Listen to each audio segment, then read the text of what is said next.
Well, this regular board meeting on May 21st. Happy to have 22 people, 22 members online involved as well. We appreciate you taking the time. So we'll call the meeting to order. And are there any guest speakers? Nobody signed up as a guest speaker. Are there any members who wish to exercise the right to speak? Could raise your hand.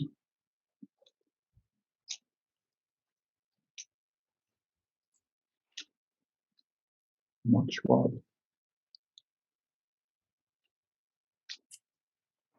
Yeah, it's me. I'm on. I just I'm not on camera or anything else. Okay. So we have all 7 board members in attendance then. Are there any other members who wish to exercise the right to speak? Now we'll move on to the minutes of our meeting on April 16th, starting on page 1 of the board book. Any additions, corrections? Page 1. Page 2.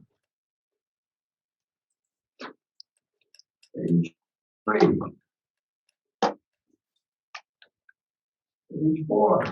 Bill, if you look at the first sentence of Foxfire Rentals, I think the word shouldn't be there. On page 4. Page 4, Foxfire Rentals, first paragraph. Does that sound right, Mr. Jerry? Explain the reason why the investigation of Foxfire Rentals came about the Celtics, correct? Yep. All right. I can't hear you. Please speak to the camera. Yeah, you guys are going to have to keep your voices up. It's hard to hear on this end. Okay. That one's just a word change. Fine on that. It was in the first paragraph. It's the word TL in the first sentence comes out. In the last paragraph, Bill, I noted in the second line, had not met in several months and began meeting every month to discuss. I believe we might want to say in there in several months, and in March they met. That's really what happened. The first meeting of the council was in March. They met. Okay. Okay. Page 4, page 5.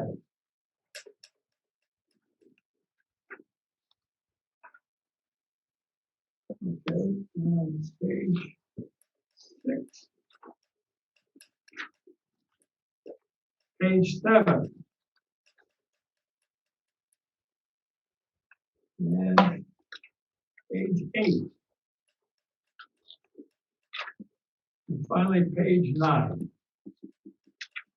There are no other changes. Is there a motion to accept the minutes of the April 16th meeting? So moved. Second. Second. Is there any discussion? All in favor, please say aye. Aye. Aye. Aye. Anyone opposed? Okay, done. The next order of business is to view the video of the groundbreaking.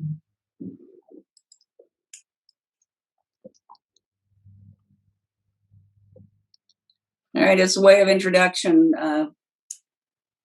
I wrote and put together a video to cover our groundbreaking ceremony and the member appreciation picnic that followed, and give an update on the progress of the golf course and the amenities package.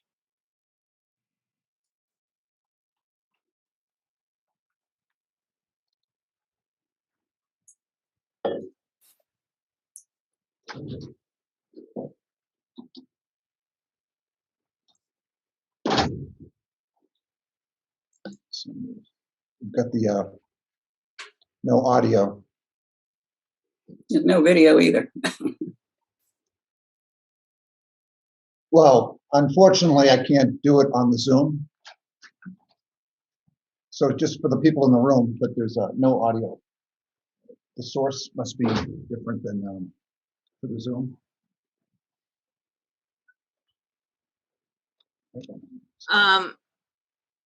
If you want to make me host, Chad, I think I've got it up on my screen. I could play it. Hope to share it. Yeah, if you can share the.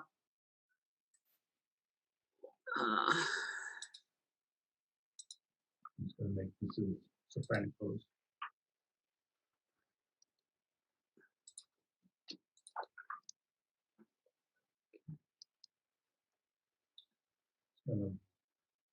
There you go.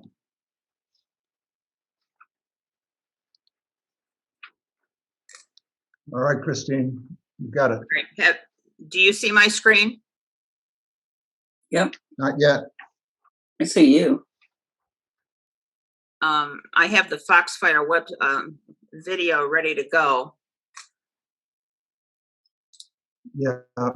You just have to, to the bottom of your screen, say share your screen. Okay. Hold on.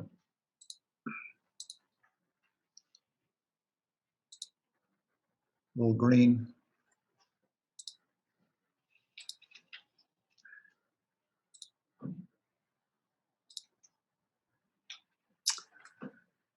Oh dear.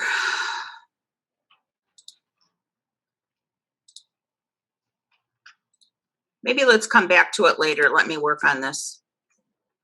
Why don't we move forward? Well, if you point your arrow towards the bottom of your screen, it should bring up participants, Q&A, share screen. Right. For some reason that has gone away on me. Let me, oh, here, wait a minute. Maybe this is, here we go. Never mind. Okay, I've got it. Share content, yeah. Oh.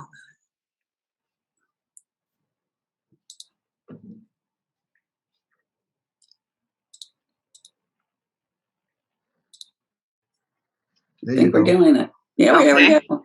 Yeah. All right. Hit play. And I'm going to hit play here. Yes, there we go. Yeah. You hear it? Big things are happening at Foxfire. The golf course is undergoing one of the biggest renovations since it was built. New irrigation piping is being laid. Some holes are being reshaped and reconfigured, and by the end of 2021, the new Bimini grass will have grown in. Our Arthur Hills designed course will be the gem of Southwest Florida. We celebrated this new beginning with a groundbreaking to recognize the Green Committee, Strategic Planning Committee, and the grounds crew who have all done so much to make this happen. So we're here to celebrate our progress and recognize the committees and all of the people who brought us to this point. Thank you for all the hard work that went into this, to making Foxfire the wonderful community we know it can be. Later, members enjoyed a cookout in the area where our new outdoor seating will be. Years of hard work and preparation are finally paying off. We're really pleased to see what's happening and looking forward to bigger and better things. I just can't wait to see all this complete. Right. We're so We've been excited. advocates forever. I think the golf course renovations would have happened anyway, but I'm excited that the whole plan passed, and I think it'll attract non-golfers to the community, and I'm very thrilled with that. So we're really, really excited about this entire project. What it's going to do is really keep up the tradition of great golf at Foxfire because it's such a beautiful layout. But we're also going to modernize some of the features, especially on the short game practice area and the driving range. And those are the things that you really have to do as you look forward and you want to keep your golf course and your facilities relevant and desirable for the existing members and for your potential members. While the golf course project is progressing, preparation is underway on the amenities. A new halfway house, a reconfigured tennis and bocce area, a renovated grill room with an outdoor bar, an outdoor seating area, and a larger cart barn with a full state-of-the-art fitness center on the second floor. We're thrilled that we've had great support from the committees that have been involved and from our members, of course, because without our members' vote, this really could never become a reality. So we are on our way. When we are done, we can look back with pride at having brought Foxfire to its full potential, and our beautiful campus will be matched only by the friendship, camaraderie, and enthusiasm of our members.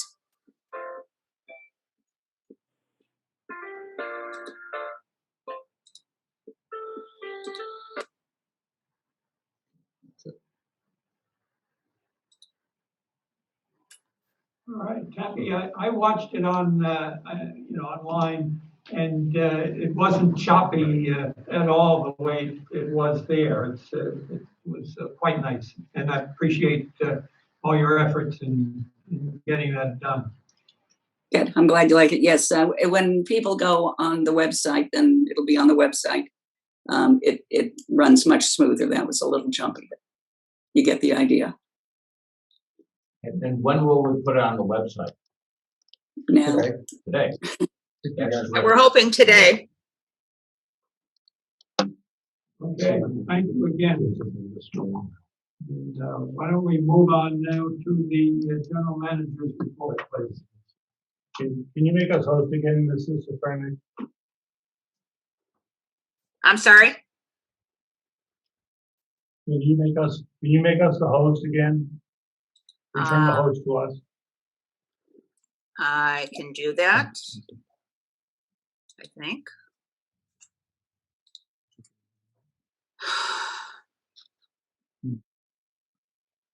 we'll Upper get right better at corner of this. your screen. I'm sorry, where, Chad? Upper right corner, there's like 3 dots in a blue box. Move your Oh, mouse up yes, to the yes, right yes, corner. yes. Thank you. Yes, I see it now. Yeah, okay.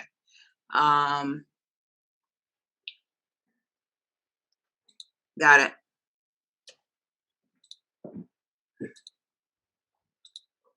Oh, I think I got it. Where it says more? Yes. Click on that.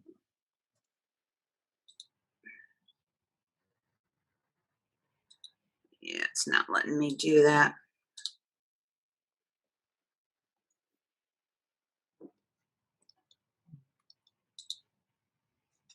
I've been able to do this in the, I'll hear it, wait a minute.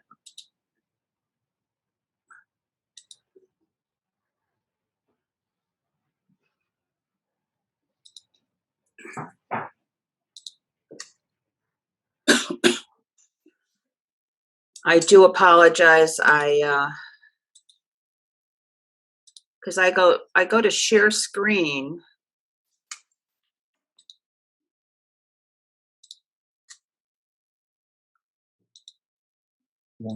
Doesn't give me that option, Chad, where when I go to more. I'm sorry. Okay, well, you may have to do with recognizing people. It looks like it. Did you want to put something up on the screen, Donald? Is that it? I think we're good. We're just trying to get the microphone. You are now the host, so. I'm trying to get to be unhosted. Trust me.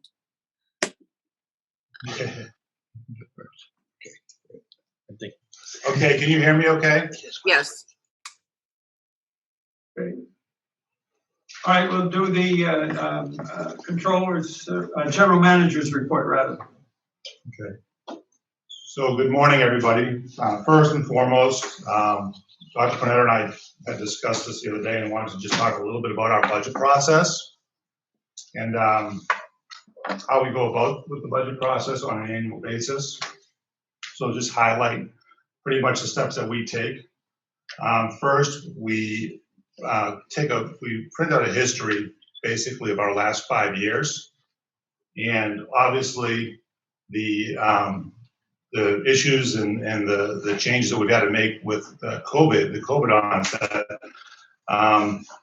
really have changed those projections from 2019, 20, and 2021.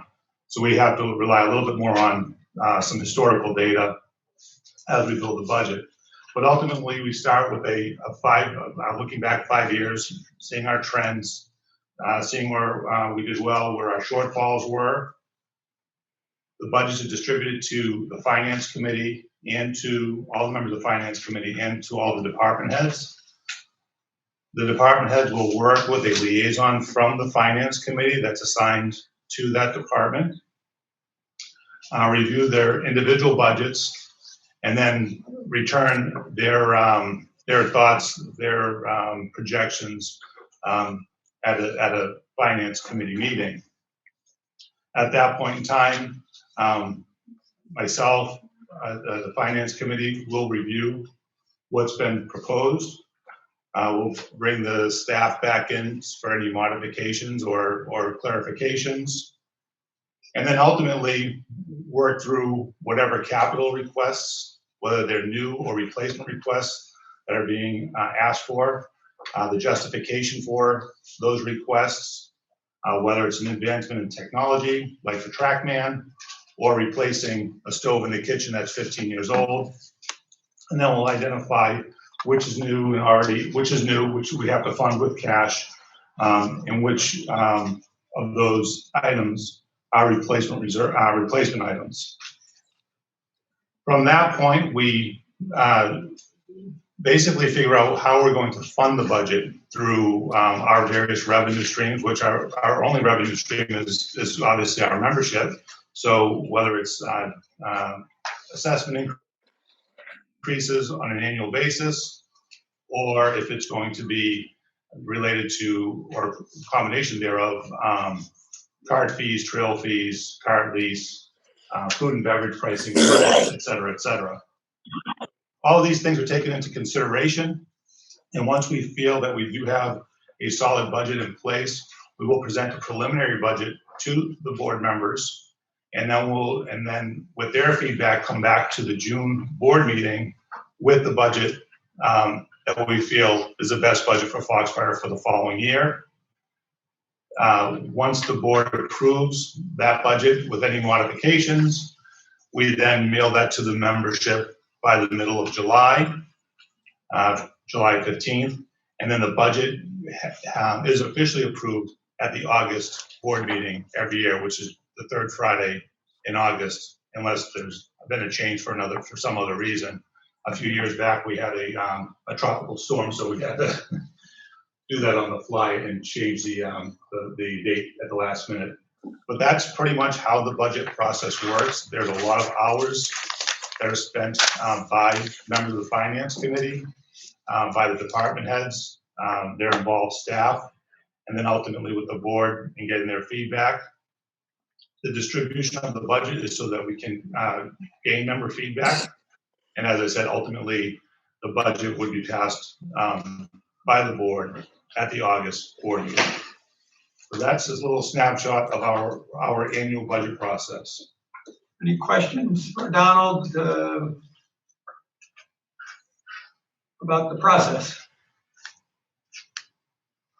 If not, go ahead, Donald. Okay, next, our controller search. So we have solicited through the Club Managers Association of America, the Hospitality, Financial, and Technology Professionals in Florida and Southwest Florida. We are receiving resumes as we speak.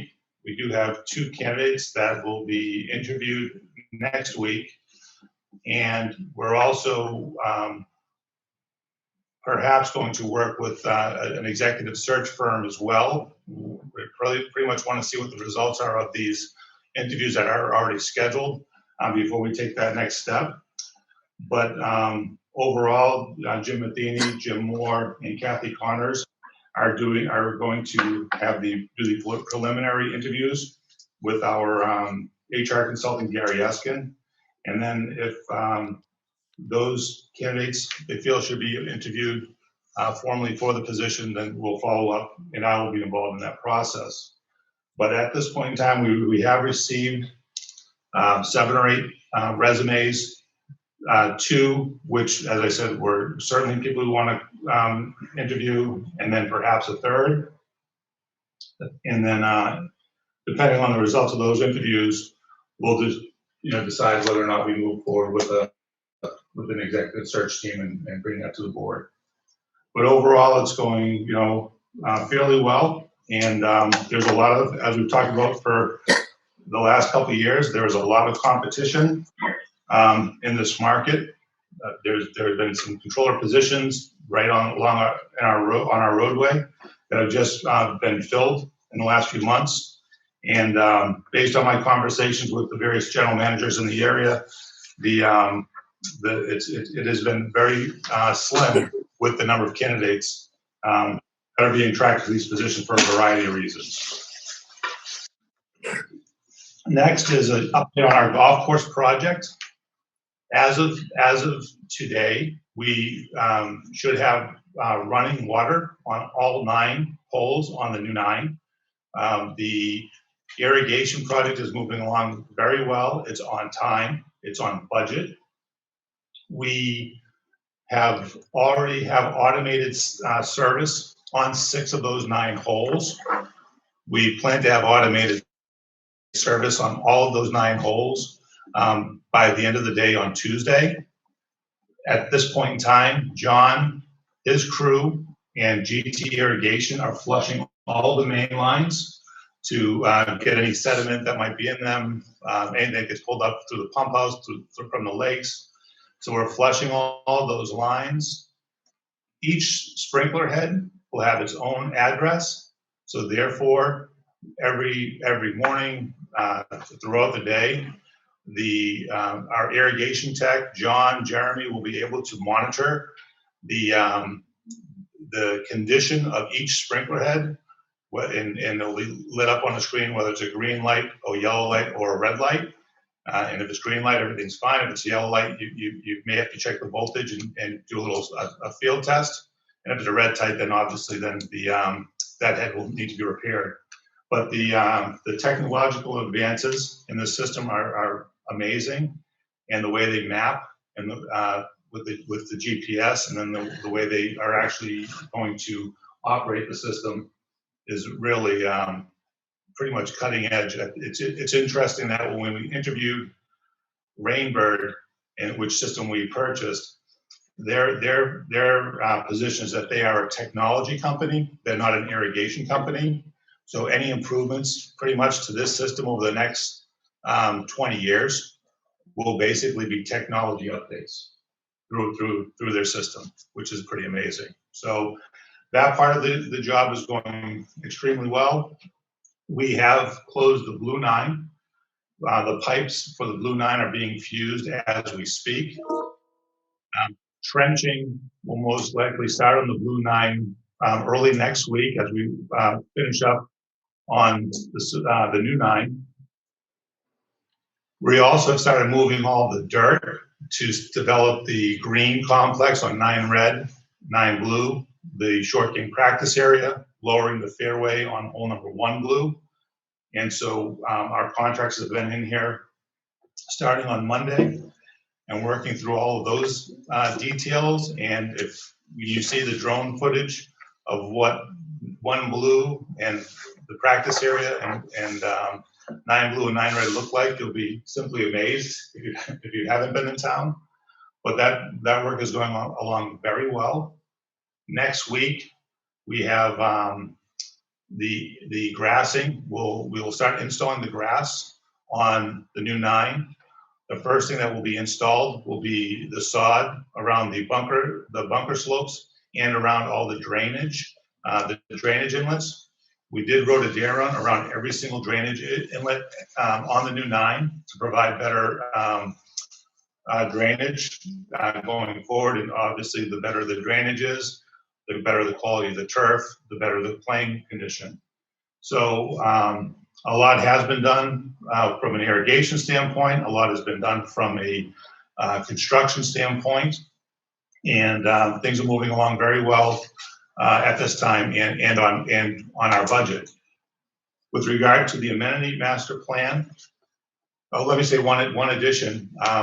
With the bulkhead for red 9 and blue 9, although we have to wait until we have our site plan and our environmental resource permit issued before we can build that bulkhead, we are doing all the preliminary work to get ready for that install.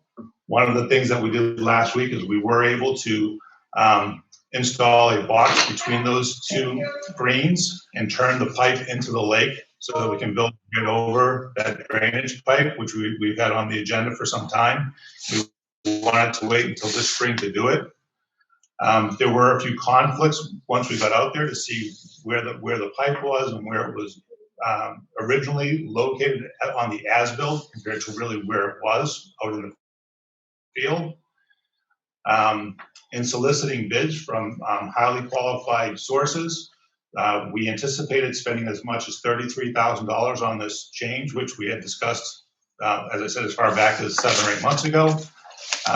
Another bid came in at $23,000, again from a highly qualified source, and we were actually able to do the job in-house with our Universal Underground group, John's crew, and James Harbuck, our shaper, for $13,000. So that was a very positive thing on that with regard to that pipe turn.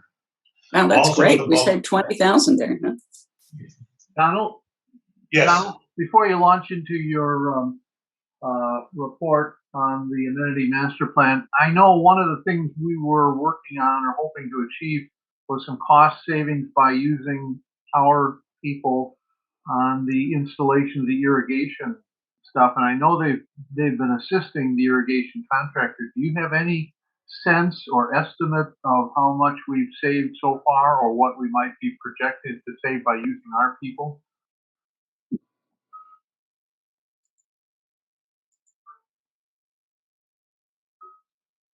Yeah, so far we'll receive we'll receive a credit in our contract of $13,000 for payroll. I'm sorry, but you're breaking up awfully, Yeah, bad, and I can't hear you. Happy, are you having trouble hearing him? It did break up, but I think he said he was saving $30,000. Did I hear that? Let me say it again. So overall, at this point in time, we're due a payroll credit of $13,000 for our labor in the field. Okay. Yeah. Thank you. We saved 20 there on the pipe, right? Yeah, and that wasn't part, and the pipe is not, just so you know, the pipe was previously approved. It's not part of the $9.5 million project, but it is still obviously club expense. But we didn't maybe save, but we did avoid spending an additional $10,000 or $20,000 in that situation, which was very good. The bulkhead group, we will actually start staging for the bulkhead next week. So their material will be on site by the end of the week, so that when we do get approval and permitting, we'll be able to move forward with that. We will also start staging for US Tennis to start bringing some of their equipment in, so that again, when we are able to start on that project, they're already staged. So we will start staging for those projects as early as next week.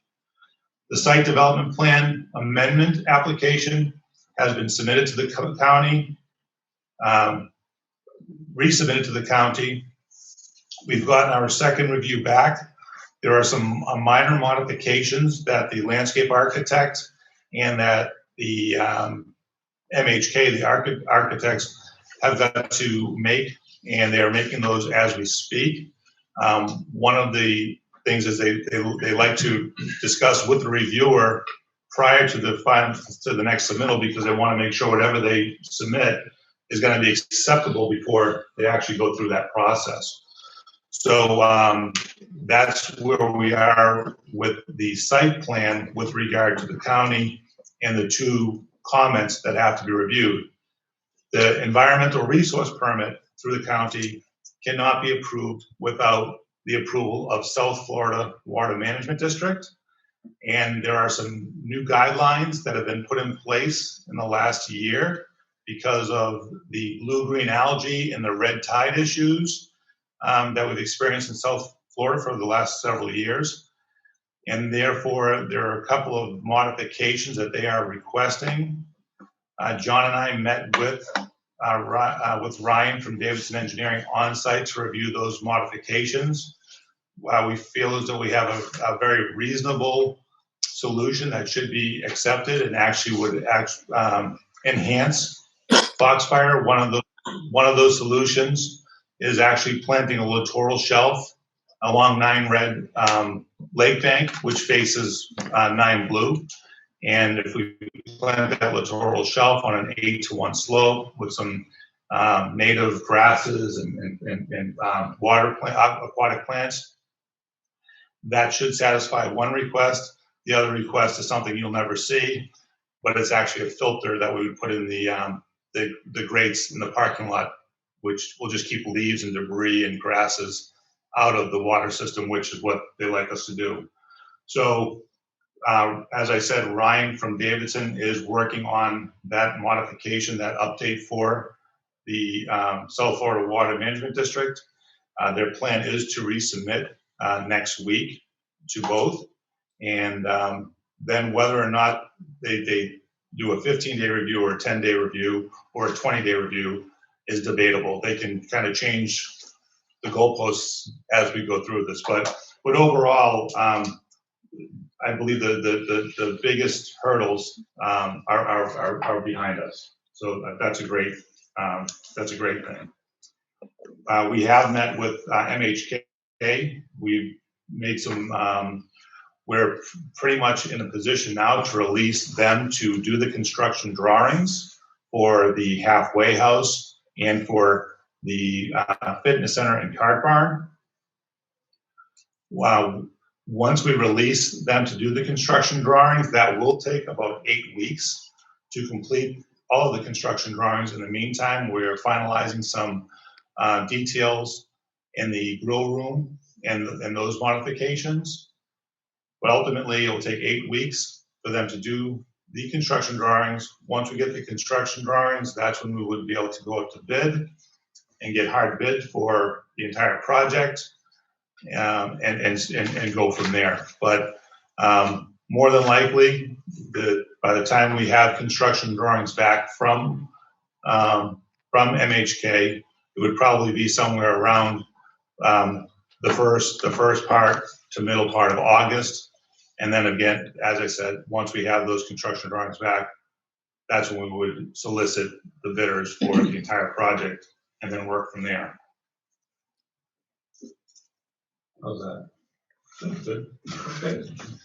Any questions for Donald? Donald, I had a couple of questions. One going back to the controller search. Yeah.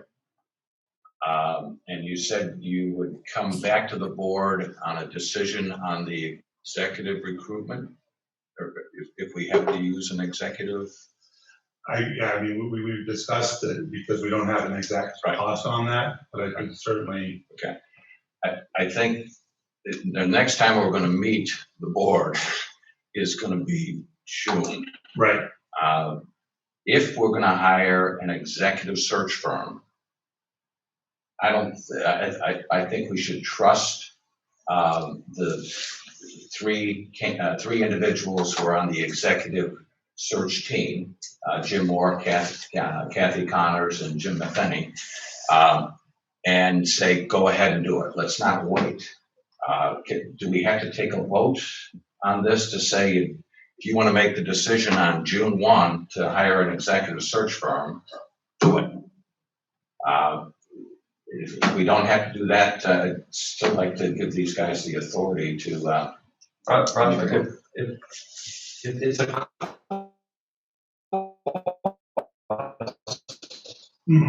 So couldn't we just say they say we should do it, go ahead and do it? The estimate as to what a search firm might cost? I would probably start at $30,000.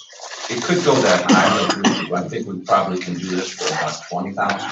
Yeah, my concern is it's 25. When we say 20, I don't want to. Okay. Yeah, so I think we could do it for 20 as well. I do, but I think if we said 30, that way we have if it's 32, we don't have to come back to the board. Does that make sense?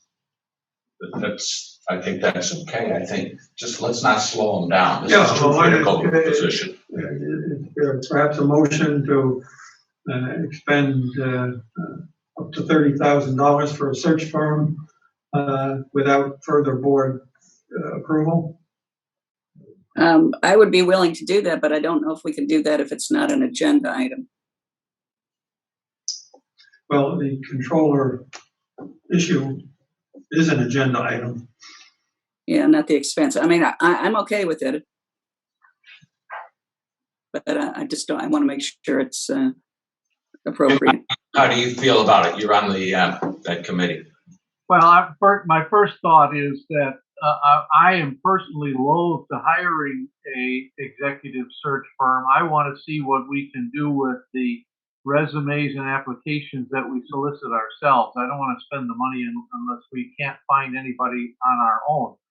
If we do have to go to an executive search firm, my understanding of how they work is they take a percentage of the first year's salary of the individual. So that if we hire someone, let's just for argument's sake, say it's $100,000 and they take 25% of it, then they would get a $25,000 fee. I don't know if that used to be how they worked when I was back using search firms, but I don't know if that's still how they work.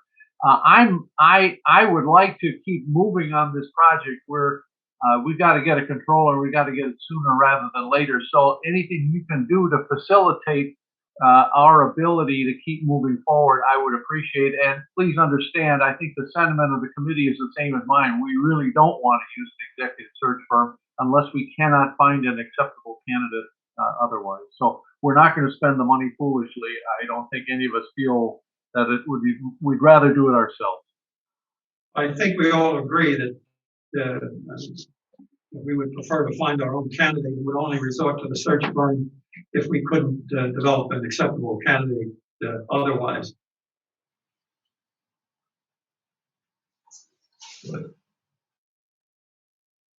So is there a motion? I would like to make a motion to give the search committee the flexibility of naming the need to have an executive search firm at when they feel it is a critical time point. And it's not phrasing this right, Jim, and help me write it, but make it go up to $30,000. You don't have to come back to this board. Yeah, well, I guess what you would is a motion to give the search committee the authority to spend up to $30,000 if needed on an executive search firm. I'll second that, Jim. I was actually going to abstain, Roger. Is there any further discussion? All right, we're within our rights to do this without the actual expenditure being on the agenda. Well, I think we are. It's kind of a contingent expense. The search itself was on the agenda. We're just giving the board our committee the authority if we need to. And I mean, if someone objects to it and we have to withdraw it, we can always call a special meeting to do it. But I think it's permissible. All right. Any other feelings on the appropriateness of voting on this? Okay. All in favor, please say aye. Aye. Aye. Anyone opposed? Okay. Moving on to the controller's report. So I have emailed all of you your financial reports for through the month of March, and we are currently working on closing April's. Through the month of March, as you can see, we're approximately $218,000 better than budget. So we're in good favor there. As discussed previously, with all the restrictions and with all of the limitations that we had with COVID, I think that we are in incredible shape through the first 6 months of the fiscal year, especially in the fact that pretty much those 6 months are our most popular months for generating revenues. So from an expense standpoint, the entire team has done a great job with watching their expenses and not spending any dollars that they do not have to spend. We are seeing some of the costs being avoided in areas where we predicted they would be with the golf course closures, our fertilizer, chemical budgets, things like that, which are the most significant when it comes to where we have savings. However, where we generate a lot of revenue that has really made the difference is in our new owner transfer fees. Our new owner transfer fees have been substantial this year, and we've had a lot of sales in April that will be reported at the end of in the April financials. So overall, the combination of Foxfire being a hot commodity and the management of the budget by the department heads from an expense standpoint has really kept us in fantastic shape, and therefore we don't have any what I would consider significant deviations from a budget standpoint through 6 months that wouldn't be expected with the situation with COVID and the limitations that we had for dining and functions, and the fact that all of our major events really had to be sized down or canceled altogether. So again, I think from a operational budget standpoint, we're in great shape. If there's anybody who has any questions with regard to the budget, please let me know. And if I can't. Questions about the budget or the financial report at this point?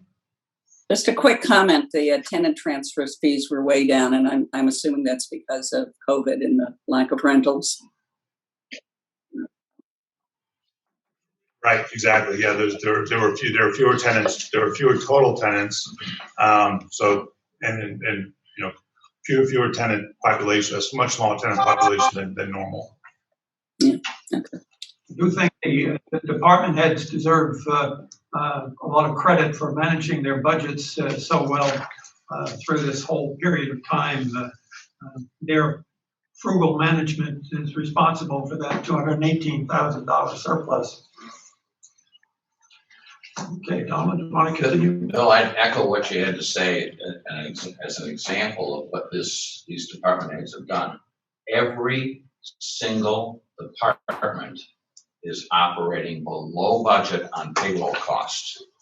And they're taking good care of their people, but they're operating below that level of budget and prior year. So they've done a fantastic job of discipline. And next is on foreclosures.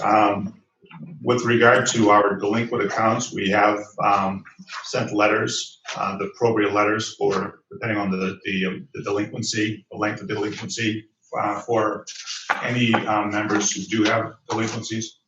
There are a couple of accounts that we're doing further research on with our attorney, and got some tasks to take care of over the next couple of weeks to address those items. But as from a standpoint of the question was asked, were we in a position to start the foreclosure process on the two units that are really outstanding? We are in a position to start that process. There are a couple of items that have been recommended in advance of that with regard to seeing who else is in line, if there are any other proceedings with regard to those units. So we will do that next week.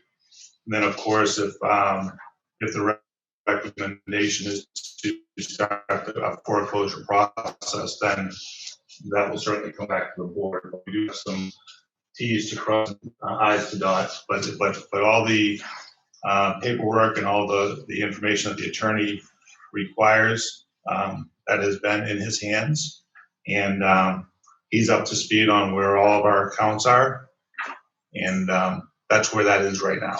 Donald, do we have any procedure in place where the capital requests? Donald, yes. I'm sorry. Do we have a procedure in place where when we start incurring attorney's fees to review and write Yes. letters, not the foreclosure, but the review and writing letters, that we can charge those attorney's fees to the delinquent account. I believe we do, Mr. Moore, but I'd have to check how that's worked, because I've to be very honest with you, I've never been involved with this until this year. So If you wouldn't mind, take a look I'll at have to that check. and let us know. I'd like, if we don't have such a procedure, I'd like to think about instituting it so that when an attorney sends us a bill and itemizes it, right letter in Smith matter, that we can take that portion of the bill and put it on the Smith account so that those people ultimately bear the brunt of their delinquency. Yeah. I believe we do, but I'll check on that for you. Okay, thank you. Mhm. With regard to capital requests, there's one that's in the book and there's one that I don't have in the book. So our phone system in the clubhouse is 16 years old and has been patched together over the last several years. We did have this budgeted for replacement this year, and the budget amount that we had anticipated was $12,000. This proposal is basically $11,000. The company that we would want to go with is Total BizTech. They are out of Miami. They supplied our phone system back in 2005 with a new clubhouse. They provide all the support, whether it's remote support or having on-site support whenever we've had issues. And I don't see any reason to alter that or change that relationship, because it is a known entity and it's within our budget to move forward. So that's one request. The other request is we do have a replacement. It's called the pizza preparation, which is part of the kitchen equipment, and we do have that budget as well for $7,000. We have quotes from two different suppliers that we use for our kitchen equipment, and they're both in the same range of $6,500. But there's a difference in the quality, and I would defer to Leo to make the decision on which one is of better quality. And if it's a few $100s more than the other piece, I'd rather have them get the one that has a little bit better quality. But again, that's something that has been budgeted, and the two restaurant suppliers that we use, we've solicited for that replacement. It's basically an under-counter refrigerator with a prep station that already exists. And of course, both of these items are replacement items and would come out of the repair and replacement fund. I'm just wondering if you're looking into that pizza oven for the halfway house. Oh, That's why I looked at it. it's a prep. Yeah. No, It's a prep. Yeah, right. That's right. It's a pizza prep. Yeah. It's a prep. Okay, any questions regarding these two capital items? Is there a motion to approve $10,792.50 for the phone system and $7,000 for the pizza prep? So I move we approve both expenditures. Okay, is there a second? Okay, is there any further discussion?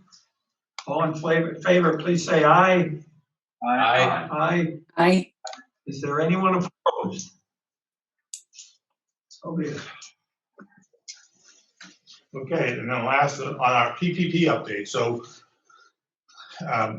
as you know, we developed a PPP committee as soon as this started back in April of 2020. And we've done all of the work and all of the due diligence up to this point. We've submitted for forgiveness. The Lake Michigan Credit Union had, and I believe it's reflected in the minutes, had this the SBA, and since submittal to the SBA, we have been one of the fortunate groups that have They may been. not hear you. It's unstable. I'm sorry, say that again, Can you hear me Donna. now? Yeah. So I'm sorry, can you hear me pretty good now? I'm sorry. It looks like our internet connection is going in and out here. So we submitted to the Lake Michigan Credit Union. They've approved. It's now in the SBA's hands. And the SBA has come back to us for various reports that they wanted to look at, which we have provided.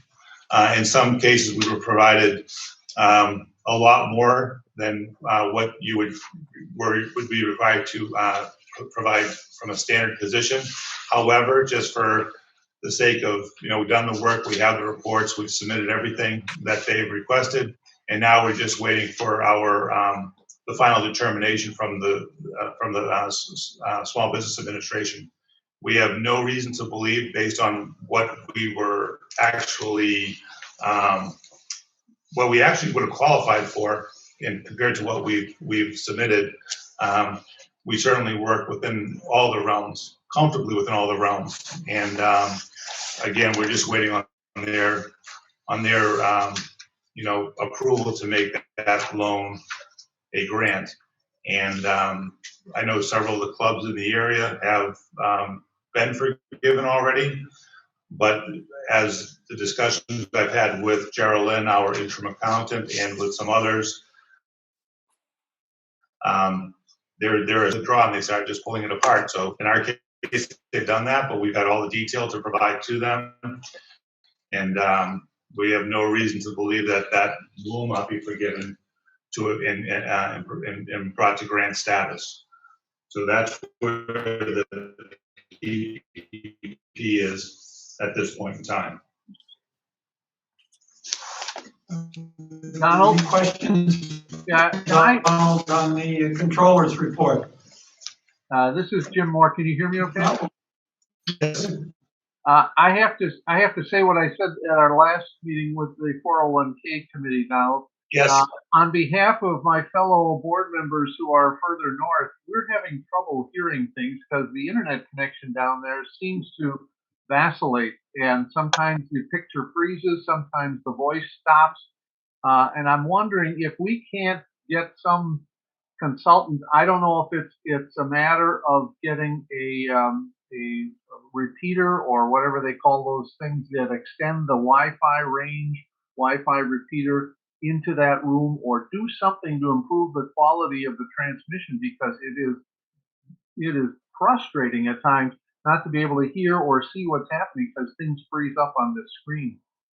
Sorry, but I wish we could, if Chad is there, or somebody from the communications committee, or maybe Christine, if somebody can instigate an investigation to why we're having such trouble transmitting the Zoom conferences. Jim, the communications committee has looked at this multiple times. It's an initiative that needs to move forward. It has to do with multiple things within the clubhouse. I think today, in particular, brings to head what we've been talking about for so long in terms of the lack of the kind of technology, the lack of access that exists at this time. Nothing happens overnight, but I think today's a good example of what the communication committee has been talking about for the last couple of years in terms of really improving our access to technology at Foxfire. And we will move forward with that, Jim. We'll try to make sure that the next time this is better. We'll work with Donald, and thank you for bringing that up. Okay, well, thanks for moving it along. I had the same experience, but Donald knows this, about 2 weeks ago, and we had a meeting with our 401k representatives, and I'm one of the trustees for that. And by golly, half of that conversation I couldn't hear. It kept breaking up and freezing, and it was very, very frustrating. So I applaud you, and I thank you for doing it. We'll definitely escalate it, Jim. I think, again, this really points out this needs to be moved up to a higher level of getting it done, basically. Thank you. Thank you. Okay. Let's move on to new business and tenant golf recommendations. Great. That's me. By the way, I'm cheating because I can see the medical advisory committee recommendations, and it says it's going to talk about masks. So for me to talk, I'm going to take my mask off now just to project a little better. And the second thing is, we're fortunate, for the people on the screen, that you do have and you have received, I believe, I hope you received it, the golf committee recommendation. So I don't have to go through all of it, but it's pretty simple. It all came about because one of the members came to the golf committee and said, hey, we're getting shut out on tee times, and that is not the first time that's been mentioned throughout the years of Foxfire. In any event, the concerns were presented to the committee, and everybody here has the same summary sheet, so I can do it easier. So rather than read through all of it, it's simply, why do we get shut out? What's going on? And I refer everybody to the third page of what we have here, which is a summary sheet. It was done by the committee. They studied 12 similar golf communities in our area to see what they're doing. And I particularly ask you to focus only on, at this point, the Chelsea points per play and the start points. It's in the middle of that spreadsheet. All right, which spread? Okay, you gotta help me out here because Top of the spreadsheet says analysis of the top of the spreadsheet says analysis of 12 golf communities in Naples conducted by Foxfire Golf Committee in April 2021. We have it here, I hope. It's in my board book, isn't it? Okay, it's in the board book? Okay. Page That looks 26. like that. The board book. Okay. I understand page 26 in the board book, and I apologize, Jim's got it, you can see it. The way that reads is not what we're looking at. I actually resent it to each one of you this morning because this landscape didn't come out as well as what we have, but it doesn't matter. Here's the key point. There are 12 communities like us in this area. We asked them, do tenants start with any points? And 6 of the 12 said they use a club average. 5 of those didn't give us an answer. But even if you take 6 out of 12 that you knew, in fact, that's the case, it's pretty well an indication that creating a starting average is a logical step to take to be fair to everybody in the community, both tenants and, of course, the owners. We I'd asked like to Stephen. back up just a little bit. I'd like to go back to your premise. Your premise is that people are getting shut out from golf. And you believe, and you've taken that step. People are getting shut out from golf and then moved on to rentals. And I think there's a large gap in logic there. Why do you think that people are being shut out because of renters? I didn't say that. We've I gone said from people are being shut people out. are getting shut out, and then we've moved on to tenant fees. Have we not? Tabby, I didn't get the tenant fees yet, Tabby. That's going to come up in the discussion. We're getting of, to Chelsea of Point play rental at issue. other clubs and transfer fee. I'd like to Tabby, find out why you think we're getting shut out. Why do you think people are getting shut out during season? there's 3 reasons why we're getting shut out. The first reason is we have a lot of people playing golf. The second reason is we have tenants that are coming in and are playing. It's not the same difference. And the third reason is the green cards.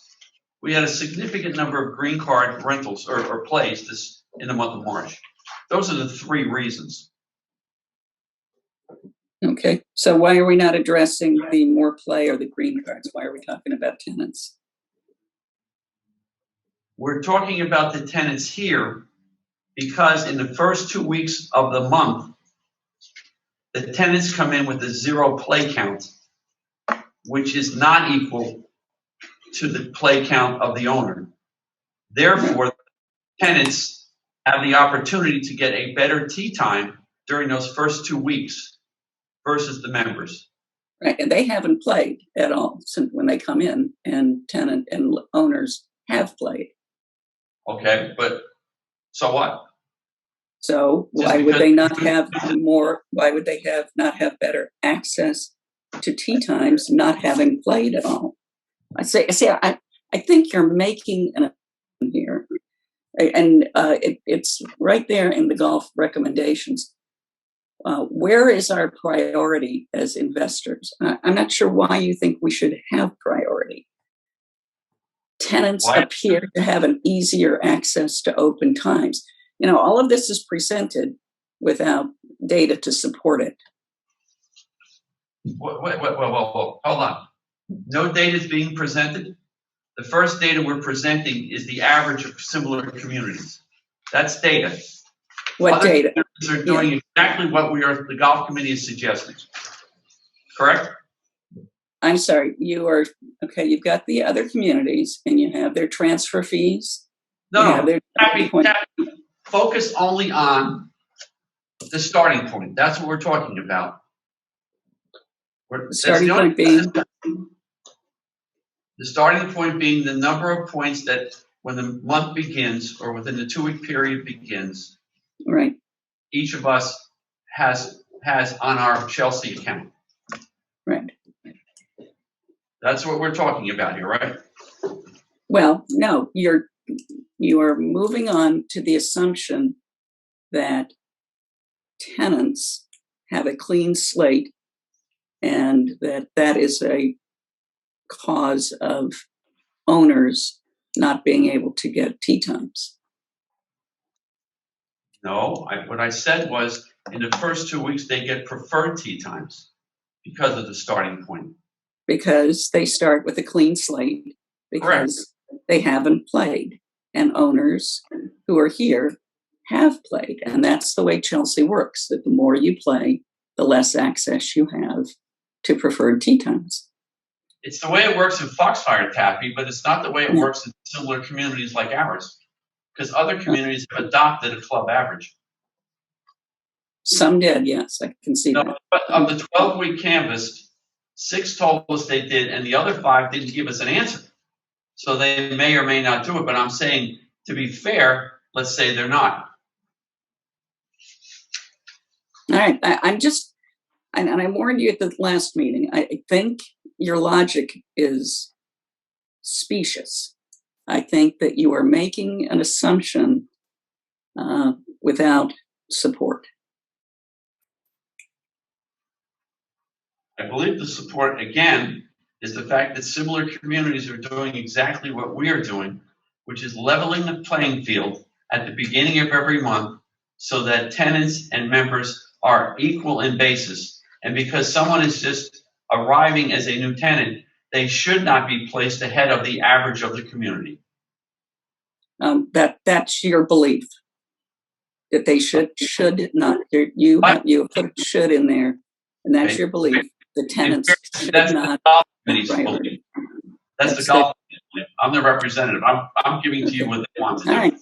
All right. And again, since this is your premise that they should not have this privilege, and I'm taking issue with that word should or should not.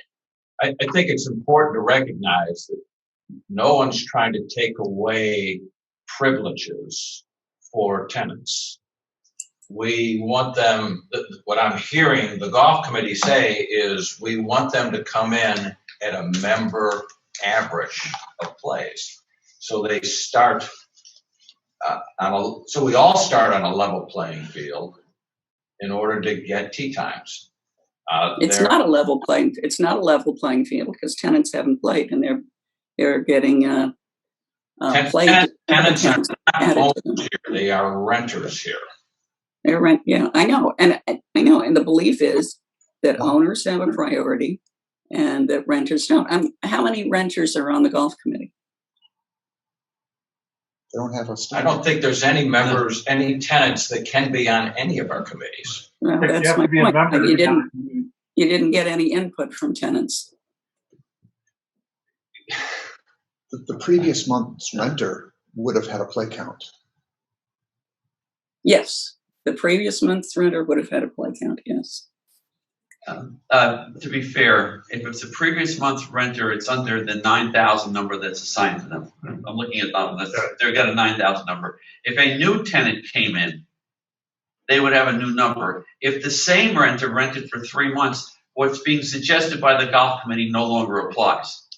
So now I think you have to look at the numbers that you haven't seen yet, which is going to come in the rental issues, because there's a lot of information I have to have provide for everybody. I didn't want to blend the two together, but there isn't that many 1 month tenants anyway.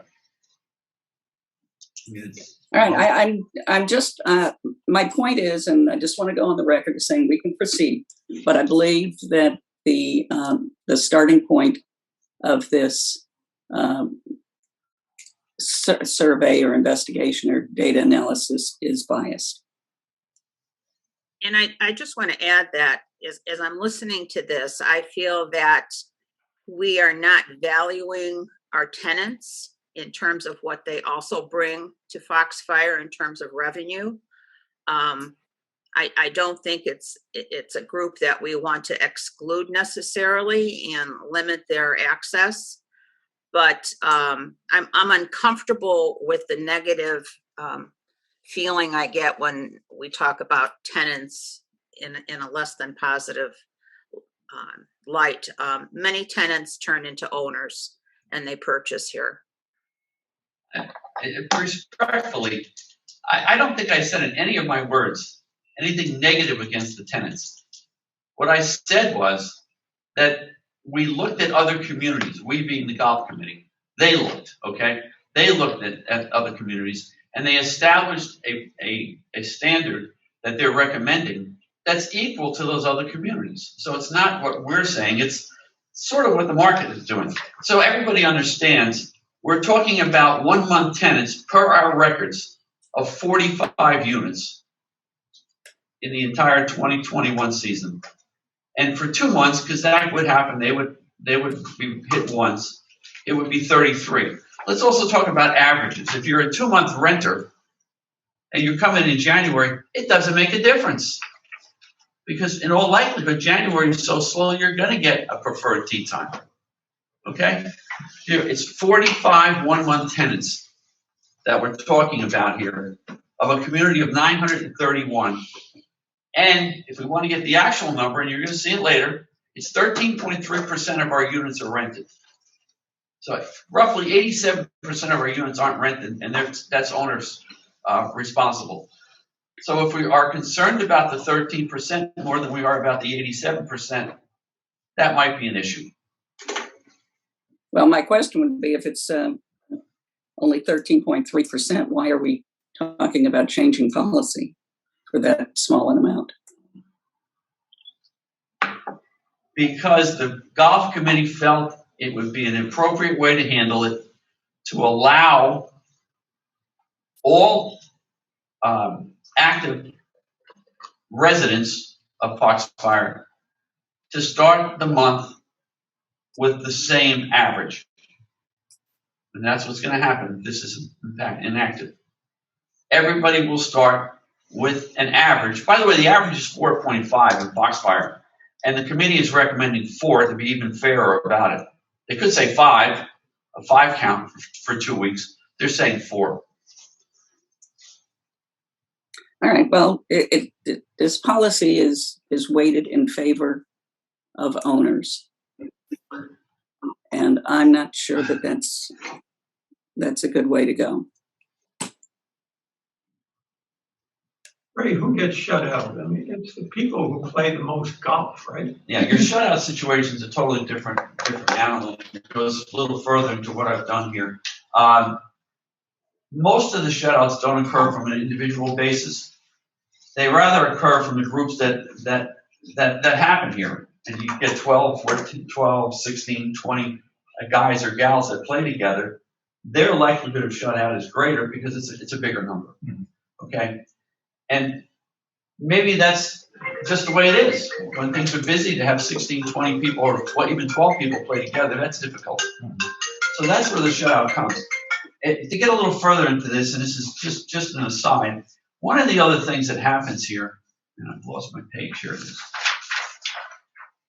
is the use of Chelsea, a better use of Chelsea, and where the golf committee is looking at that, would solve some of these problems. You see, right now, we book through Chelsea.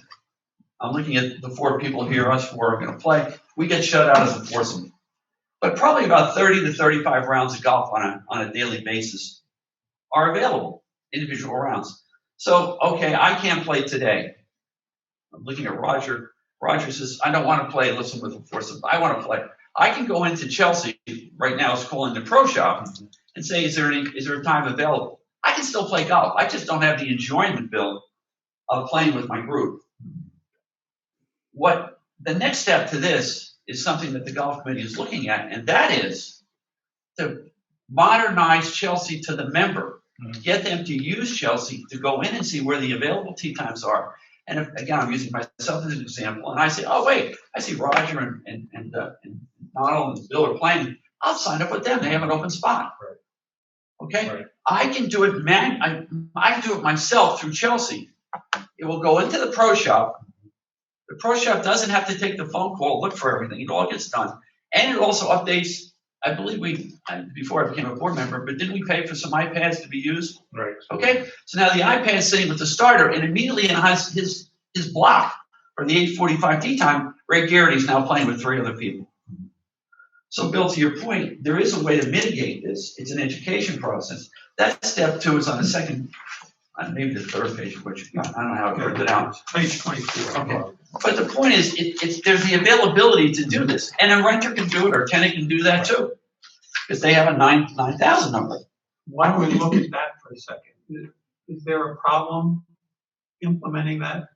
Actually, the guys are actually going to test it in the summertime. That's their plan right now, because it's something that what we have to do is we have to change how we process, when we process, things like that, and set up some guidelines around it. But ultimately, Chelsea does have that ability to produce an online tee sheet where the members can access it. Right. You know that. That's what we felt would be the best next step to mitigate some of these issues for everyone. Okay. I think that what you're talking about here with the Chelsea's also something that the Communications Committee has identified. And I think it's about process and procedure and how we use the tools we have or don't use the tools we have within the system. We all become very comfortable using technology to only maybe 10% of what's capable. And I think what Donald just referenced in terms of the pro shop now working to enhance, and like Ray said, the capabilities within Chelsea will certainly help members, and there will need to be an educational process on it, but it will help members to have better access if we use Chelsea the way many, many, many other clubs use it, and we're not using it to its full extent. And I think that would help in many areas. Okay, so is there anyone who is against the pro shop moving forward on this? So I'm sorry, how, this being what? The members having access to tee times through Chelsea Live. We're gonna have to. Okay. No, I have no problem. It's going to be a step-by-step process, but we have to build some a process around it and get people familiarized, just like we did with Golf Genius. We did it, we studied it, we got used to it, made sure we understood how they could explain it. Sure that, yeah. And I'm going to talk about I'm going to talk about training later during my Communication Committee report. But to Donald's point, it's a training process, it's an educational process, it's a process and procedure process. There's many steps to make it work the way it should be worked, where it's all integrated together. But moving in this direction is something we support. I would advocate for it. There's another step to this. It's okay we bounce around. The second recommendation that the golf committee makes is to take the 2 men's and ladies leagues, the 9 holes, 18s, whatever, and do not count them towards Chelsea. The golf leagues have been dropping significantly over the last 5 years. Don, you figure maybe as much as 50%? Oh, yeah. Yeah, over 50. Well, the ladies. Yeah, and the 9 holes fit in. Yeah. But the whole concept is socialization amongst the membership is not happening as much as it used to through the men's and ladies leagues. So I'll give you the two things that's part of this recommendation. The first is that if you play in a men's or ladies league, it doesn't count towards Chelsea. Everybody, tenants and owners, can be part of the men's and ladies league. That's a big advantage. That means that the person in the league, pardon me? I'm good with that. Oh, okay. But the other part to that is, lost my train of thought. The other part to that is that the men's league is also looking at another option to increase, just as an aside, which is a classics league. They've noticed that the handicaps of 20 or lower are not playing in the men's league. It's higher. And the solution is to create a classics men's league. Okay, 20 or lower, maybe just from the twos, perhaps from the 2-3 tees or whatever. But anything to increase that level of participation is good for all of us, for a lot of reasons, including the bar and the revenue stream afterwards, after golf. So this is a twofold recommendation. One, that the Chelsea system be equalized for the first 2 weeks with either the current play count or, in the case of a new entrant, to have a average number of 4 for the first 2 weeks. Okay. And secondly, that the men's and ladies league play count for those days not be counted towards Chelsea to increase socialization. And as a point, as Bill brought up, a down the road target, down the road being this summer when it's a little easier, to look at Chelsea, to understand how best to make that an automated process so that the pro shop time is not being used for phone calls and checking because it can be done manually, and that the starter awareness through the iPads can be improved. That's the recommendation. In regard to the leagues. Yep. I just have a quick question. I just have a quick question. So was this more of an issue this year with the closure of certain courses through the season, or is this been an ongoing issue? Ongoing. It's been every year. Yeah. So the one of the things with the league play, where I think you can attribute some of the decline in league play overall would be there was we had a very, very large generation gap for the last several years, and that's certainly a contributing factor because 15 years ago, pretty much everybody who originally bought in Foxfire was still in Foxfire, and they all knew each other, and that's kind of how they socialized. The other thing is that with regard to play, we never allowed more than 2 groups to be linked at one time. So when you have large groups, the only large groups we would have were men's league and ladies league. If you were applying for a tee time and you were the captain of a group that plays with 4 or 5 or 6 different teams, that didn't exist, 15 years ago. So that I think has a part of the reason why you see that, you see the spin-off with regard to some of the decline. But those 2 factors, I think, are certainly portions of that. I agree.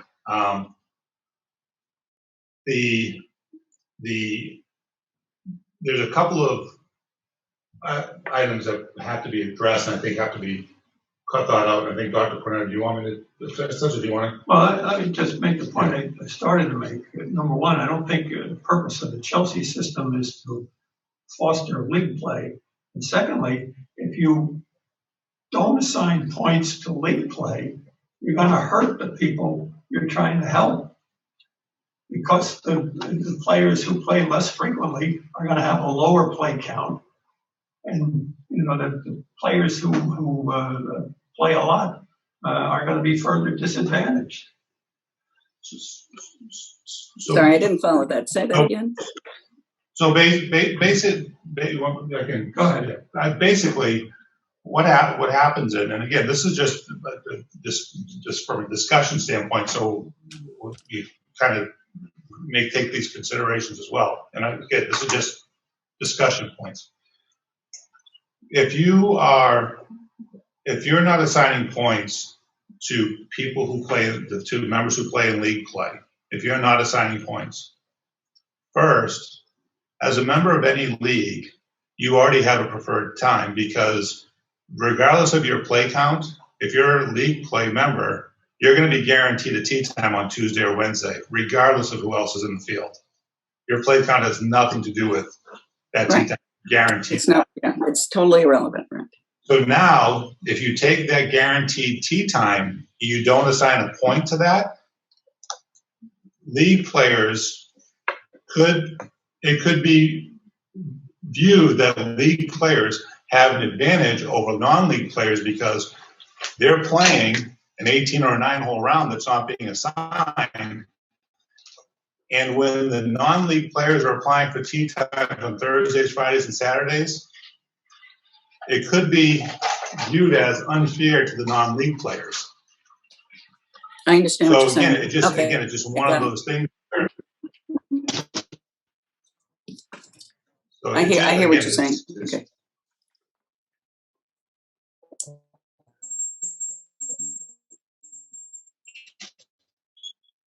It's not for sure by not assigning. It's just what could potentially happen is the people who are getting bumped are going to start getting bumped even more because they play a lot. And the tenants play in the league, right? Yeah. So on the one hand, you're assigning them points. On the other hand, you're taking points away. Right. It seems like you're. Well, if we did both of those things, which we don't have to do both of those things, but yes, they are contradictory. Yes.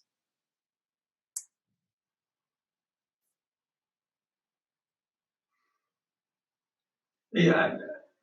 Some of these other communities just assign a higher point value to a tenant. It's in the chart. Yeah, they went through and they asked.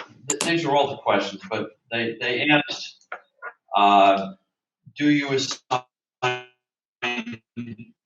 higher values? And there were 3 of the 12 that came in with like 1.5 points. And remember, you're taking a survey from hopefully a very, very reliable source, and they probably are, but you don't always know if everybody has all of the exact answers. We believe they do. But certainly it's Cedar Hammock and Countryside, Cypress Woods, Heritage Bay. They do that, and others don't. But when you start playing around with 1.5 points, it's not significant. You're talking about maybe one additional point if you start charging renters a higher amount. That's not or tenants. That's not what we were trying to do. Well, the other thing too is you could you could actually do point reductions as well. So like in the league play, if someone's a participant in the league, you could do a point reduction that they get a half point off of a full play. But I just think it's one of those things where just so everyone understands the impact of these policies, just because I'm sure there's a lot of people that don't really know those impacts. I think the question, Donald, is simple. The golf committee has recommended this because they felt that there's a need to increase the play in the leagues. And this is their way to increase it. Right. Yeah. And if the board decides that they don't want to do that, then they're going to tell the golf committee they don't want it. That's what committees do. They recommend. Right. But they felt it. Sure. Absolutely. And that's my job to present it. I happen to agree with them, but it's my job to present it. But those 2 issues are the paramount thing. You're bringing it to Chelsea. Chelsea's system working down the road is just thrown in there so people can understand. You just don't want to stop. You want to continue your progress. But and don't get me wrong, I understand everyone has, I'm not disagreeing with what they're saying. I'm just saying I want to make sure everybody understands the full impact of what these policies mean. Because I think that's very important. Well, what's the biggest driver of the shutouts? Is it the fact that there are large groups? The biggest factor is We have more golfers than we have. No, golfers. I understand that, but if somebody's gonna be shut out, is it because they have played a lot of rounds of golf or because they play a lot of rounds and they're in a large group? Well, the way you avoid the large groups getting kicked out is by breaking the link. So you have the ability to break the link so you're not attached to the entire group. So if everybody gets in, great, but if you don't, there's also a way for the groups with the lowest play counts to get in. There was a day on a Monday in the middle of March, I think there were 74 shutouts. That was probably the worst day that they calculated. That's typical on a Monday, and Monday's a busy day, and it's in March. It's going to happen. I think we were spraying that day though. I think we Might closed 1-9. have been right. Yeah, I think we closed 1-9. But 70 is probably the highest number. Oh yeah, we normally don't have anywhere near that. And that's why I said when you talk about the shutouts included groups. And if you went back on just a few days later, I think there were 34 open slots on individual, and one slot or two slots available to play if you matched up with somebody else. Right. So that's going to mitigate. It's an education process. Sure. But again, if we're worried about socialization, the easiest way to do it, the best approach is through the leagues. And the recommendation is to do that and to make it more appealing because we're facing a downward trend, not an upward trend. Right.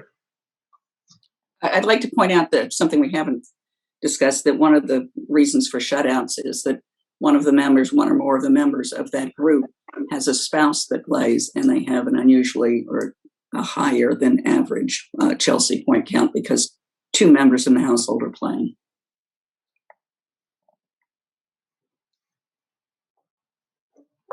All right, did you want to talk about fees? The transfer fees? No, I don't, because I want to wait for the rental portion. It's far more elaborate, and that's just an ongoing discussion. It's in there. The golf committee brought it up, and I suggested to them that when I presented this, I would not do that because I don't. Okay. It's really not a golf committee. It's a thought, but it's not part of it. So what's the will of the board here? Do we want to encourage the pro shop's efforts to increase access to the Chelsea system for filling in vacant slots, number one. Number two, with the rest of the recommendations, do we want to endorse them, send it back to the golf committee with the concerns and issues we've raised and ask them to reconsider? What do we want to vote for? I'm okay with Pro Shop increasing access to Chelsea, if we want to take that up first. Sure, I move that we authorize the Pro Shop to begin the process of increasing member access to Chelsea as soon as possible by studying it and, if possible, implementing it as soon as we can. I don't think we need our authorization. We just need to encourage them to move in that direction. Okay. We need permission to do that. I hope I just did that. As regards the recommendations to increase the play count at the start of the month.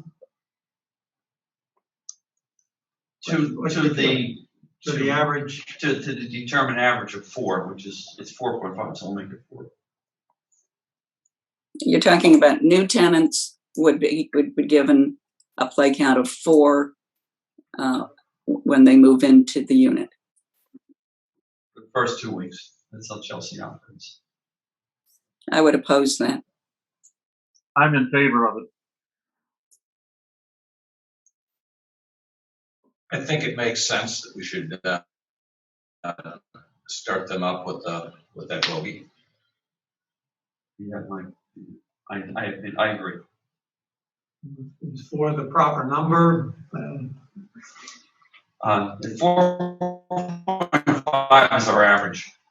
And the election was to go to 4 versus 5. They thought that was fair. So we're at 5 in the way they did it, but we felt 4 was a fair number. So 4. So 4 is a recommendation. Is there of a the golf motion? committee? Is 4 the recommendation of the golf committee? Because you are breaking up, so it's hard to Yes. follow the sequence here. Yes. Yes, Christine, 4 was the recommendation from the golf committee for the average play count start for the first 2 weeks for a newly active tenant. Yeah, there's a motion. Is there a second?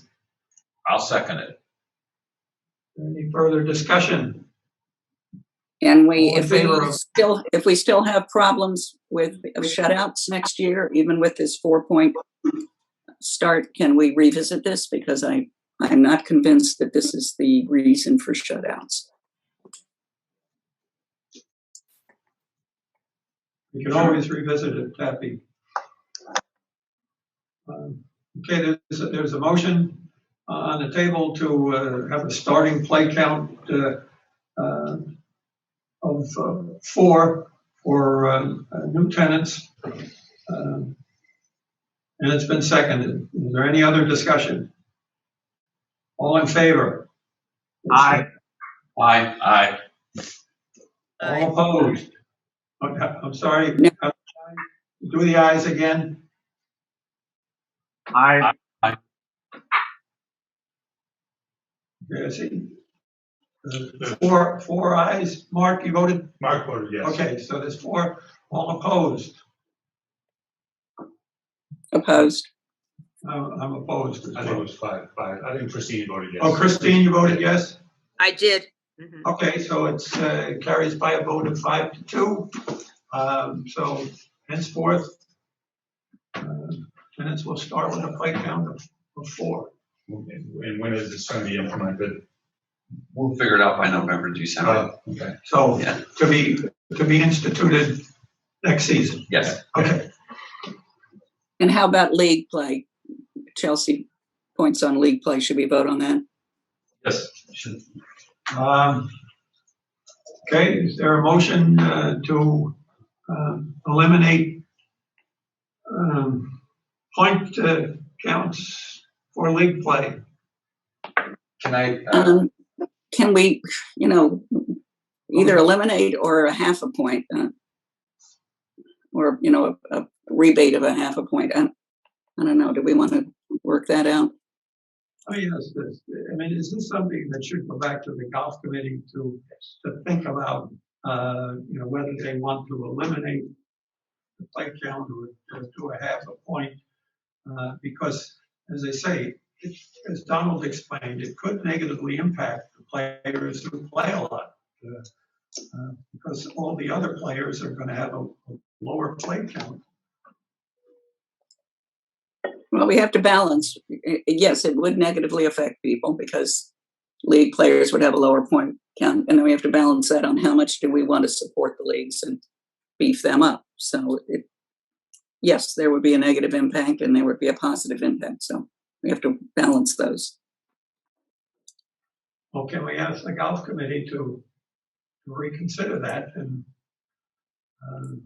Look, it's not going to matter until November anyway, right? Mm-hmm. I can easily go back to the golf committee and say, here's some of the other thoughts, and think about it. And if you feel strongly about it, we'll come back, and I'm not going to shut up for them. They asked me to do it. I'm going to do it. Okay. I think that makes a great deal of sense. I'm sensitive to the fact that the league play has dwindled. I don't play in the league because I just got in a habit of playing with a separate group until I retired, and I think we take it back to the golf committee and listen to them. Okay, they come back and give you an idea how much it's going to increase it to. That'd be a good number to know, right? okay, that's how we'll handle that particular issue at this point in time. Okay, sure.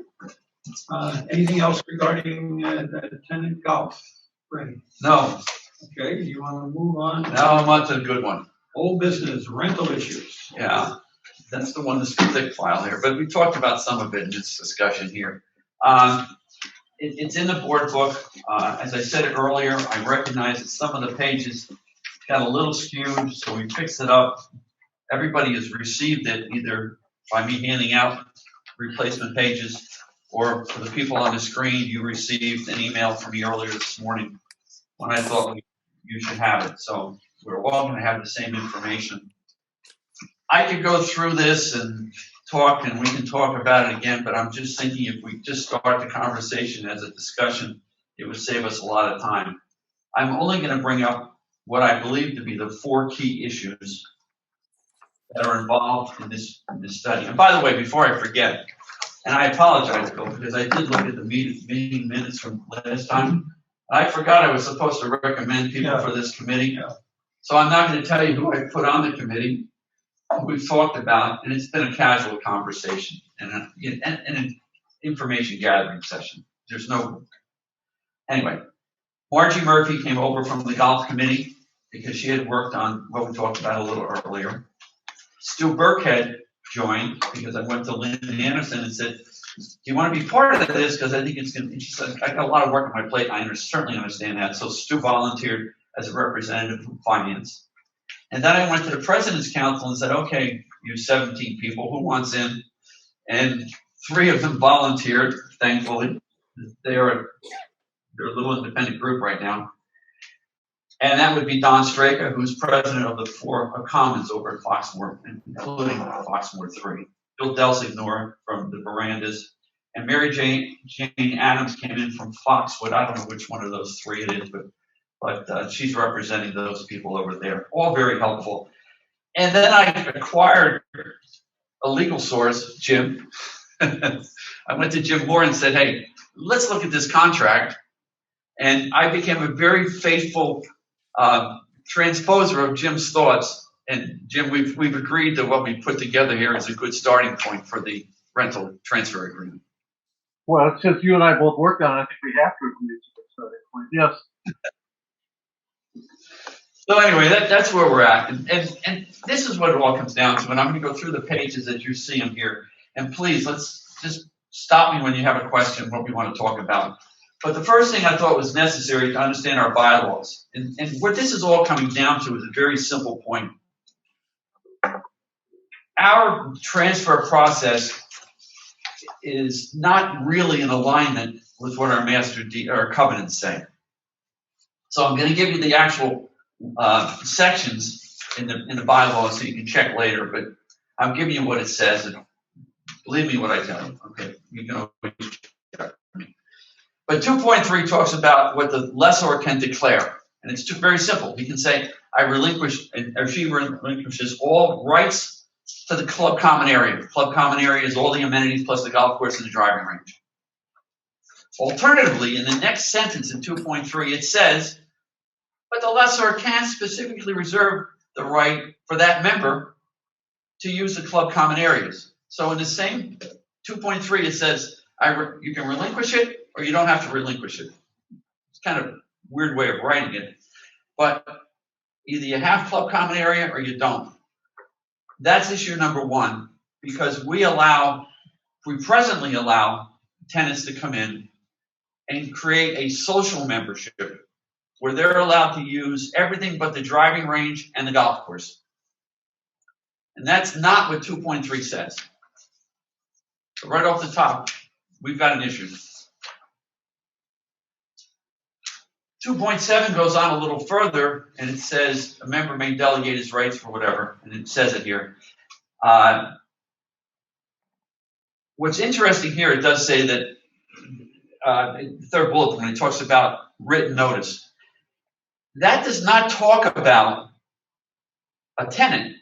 Effectively, if you read through our documents, if the owner has visitors, they're really supposed to let the main office know. That's going to be very difficult to control.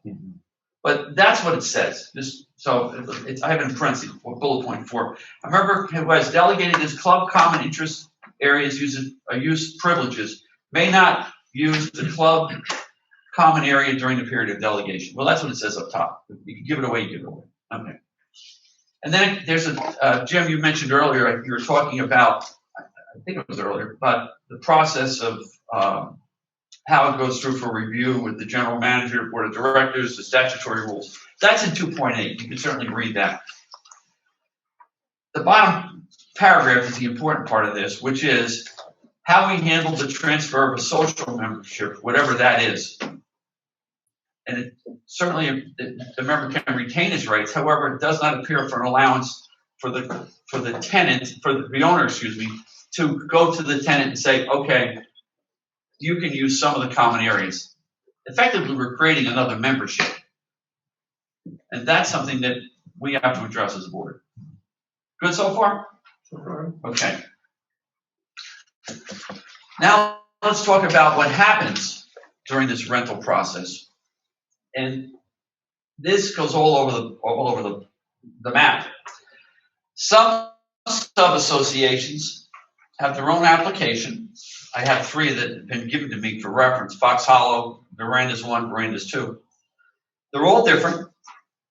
They're completed by the incoming tenant, and they're given to the management company. They're not always given to the main office. So this is my quick and dirty flow chart of how I think it should happen. And this is based upon discussions with the committee, sub-presidents, Newell, Resorts, everybody I can get hold of. So the community association starts the process. They give to the management company the document. Supposedly a security check is done. Let me tell you that Resorts does no security check. They told me that. And Newell gets paid $100 for whatever they do, but most of the presidents with the Newell involvement really have said they've never really seen a security check approval come back. For them, I tell them to get rid of it, because if Resorts is going to do it for nothing, then maybe Newell should do it for nothing. That's another issue. Anyway, then a file is started by the sub. And then, in my mind, the sub would then forward the application to the master with its approval. So go to the right side of the chart.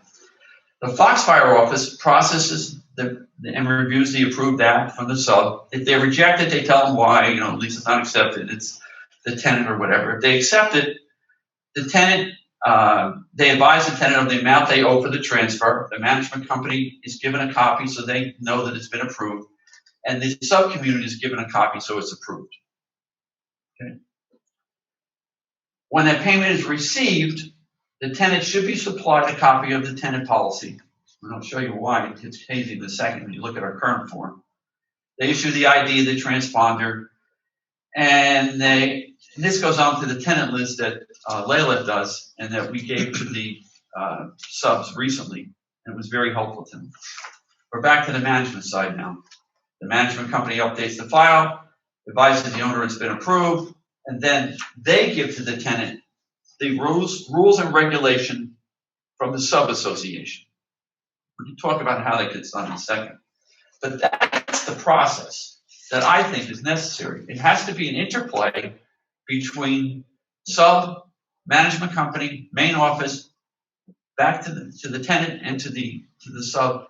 Now you have a clear file of what's going on. I think all of us recognize that there are rentals occurring in Foxfire that are not being documented. That has a lot of issues, and we all know what they are: security and cost and control and all that good stuff. The next page in the booklet is a 3-page transfer form. I did all the easy words. Jim did all the legal words. But this is what Jim and I felt would be the proper way to proceed. It incorporates our current transfer form and the key data, nearly all the clear data that's on these sub forms. But one thing it doesn't have, by the way, and it should be added, is an emergency contact. So that has to be added. I'm sure we'll find some others. Anyway, you can read what's in there, names, phone numbers, contacts, and all that good stuff. We don't need to go over it. The second page is the important part. I think it's the second page of mine. It talks about 2.7 of the bylaws and 7.2 of the Master Declaration of Covenants, and it has simply 2 check marks. It goes back to what I mentioned on 2.3 earlier. The owner would say, I relinquish all rights, or the owner would say, I retain my rights, and I understand that this is what it means. Because club common area is a crazy term. It defines it within this paragraph. And then it goes on to say that I acknowledge that when I sign this, this is what's going to happen, and the tenant signs it. Okay? I'm going to pass over the amounts because that's going to get into a discussion. Let me get back to it. And then it goes on to the last page where the tenant now says that they agree to all the sub-regulation rules and the master rules, and they sign that. If there's a real estate company involved, they sign it with their name, phone number, and email, so we know a realtor was involved. And on the bottom, you'll see 2 approval boxes, one from the master association, but before that, it would be signed by the community association with their approval. Then the master would be the second signature. That's the quick and dirty, not quick and dirty. That's the current transfer agreement that seems to work the best. So you have no provision here for an owner who wants to rent to a tenant and the owner wants to retain golf privileges. Yes. Sure, that's in there. You either retain the rights to the club common areas or you disclaim the rights to the club common areas. If you want to play golf, the owner has to keep the rights to the club common areas. The tenant cannot play golf. And no, the tenant also cannot use the wellness center, the clubhouse dining facilities. That's right. That's what our bylaws and covenants provide. It's you relinquish your rights or you keep your rights. There's no social membership. There's no halfway. Okay, that's not the way we've been doing it. Not the way we've been administering it. There are off-campus people who play golf here, but they don't use the rest of the facilities. And well, I had an annual tenant who did not play golf, but she did. She was very active in bridge and in trivia, and so this would preclude that happening. I agree with you, Tappy. It sounds like that. Wait a minute. If I'm a tenant, and I don't want to play golf, but I do want to play bridge, or I do want to use the wellness center, or I want to play in the bocce league. Right. How can I play? You have to change your covenants because the covenants don't allow for a social membership. That's the problem. Roger, the covenant in question is 2.3, and it reads as follows. Upon the valid lease of a lot or living unit, the lessor, meaning the owner, shall thereby relinquish any and all use rights as a member in and to the club common areas for the term of such lease. That's pretty clear. That is clear. But in our covenants, there's a provision, the board of directors, without consent of the members, shall be authorized to create and establish a class or system of social memberships for non-members to use such portions of the club common areas as determined by the board from time to time. Social memberships, if any, shall be subject to such rules, regulations, and restrictions as determined by the board to ensure that said social memberships for non-members do not unreasonably interfere with the rights of members or their delegates' rights of use and access to the club common areas. So, I mean, we have provision for social membership, and in fact, some board in the past presumably created it. Right. Was that when did we do that for Peggy Anson? Is that when we did that? Just a social, but just the fact that we have a social transfer, that alone says that was a policy that was a board policy. They obviously exercised that right at some point in time because we've had those social memberships, for tenants. For as long as I can remember. I agree that I think it does contradict with what our documents say in the other portion, but I do think you have an opportunity to make the documents work together and exercise the fact that, members can, if a member is not, if someone has a lease, someone leasing their unit, that you could create a different class where that person is not, other than renting the unit, they're not affiliated to the member's membership because they're not transferring the membership. It's an entirely different class that would have to be created. And I think that you could do something like that and find it satisfactory with what our documents say. I'll defer to Mr. Moore on that. Bill, I know there's a provision, and I'm trying to find it as I go through the book here. What were you reading from, the bylaws of the declaration when you read that? The old ones, it was renumbered, and I couldn't find among my emails, the documents. So I know I read it. I just can't put my finger on it right now, so I've been looking for it. It's in the Master Declaration under Purposes and Powers. Okay. Which was in the old document, Part 2. And this was 2.3B in the old document. Okay, I've got it. What Bill has read to all of us is actually happening in here. And it's an opportunity for us to say to tenants, come on in and do more socialization with us. We're happy to have you in our clubhouse. The owner of the unit is the golfer, and he or she wants to play here. It is an opportunity from a finance committee standpoint. They may be recommending, if you want to have social memberships, that's okay with us. We're not going to charge them $55. We're going to be giving them a brand new fitness center. We are going to give them an expanded clubhouse. We're going to have bocce courts that they can play on if they want to do that.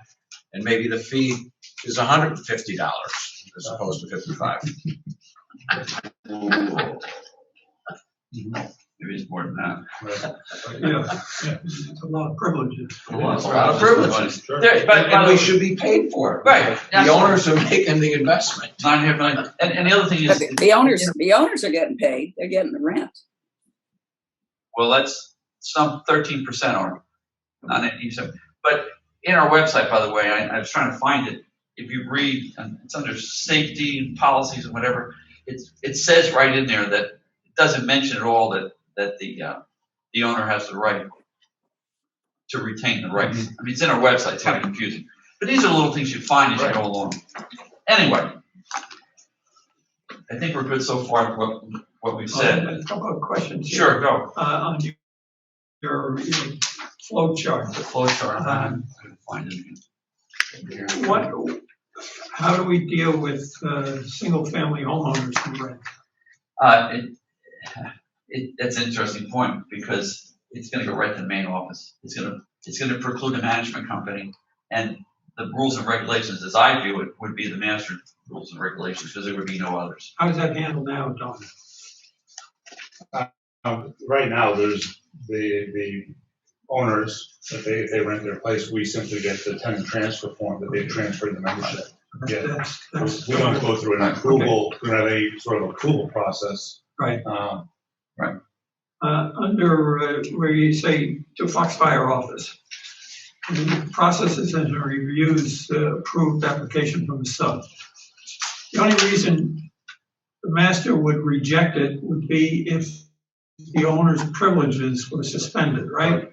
Right, we wouldn't be able to transfer the use rights. Well, I'll give you another one. Person has applied in the past, they've been a troublemaker, we don't want them back in here. That's another example. They could have a criminal record that was known. These are reasons why you reject an applicant. But the master wouldn't do that. Yeah, I mean, That would be the sub-association. yeah, because we don't do criminal background. I mean, if we did that, we'd have to do that for everybody. We can't do it. If you No, just- I understand. Right. But to Bill's point, if you came into the office right now, somebody walked in, we could reject it. Not really, no. I mean, Well, you just had an example. The person's coming in and the person that they're trying to rent from. Yeah, that's an example. But I mean, that would be something we would Yeah. deal with. We would deal with the owner directly with. You know, that's why Pam would always say, you know, around November, a lot of the people who delinquents aren't paying their bills because they want to rent their units. Sure, right. And they want to see delinquencies tend to drop right before season. But I understand that one of the, let me go into it right now. I went to, in conjunction with Don Strake, I went and we got a copy of the detailed rental report from Resort Management. Okay, just to give you an idea of the widespread missing data. Why are you doing that? Sure, right. So the only reason we would reject it would be the owner's privileges have been suspended.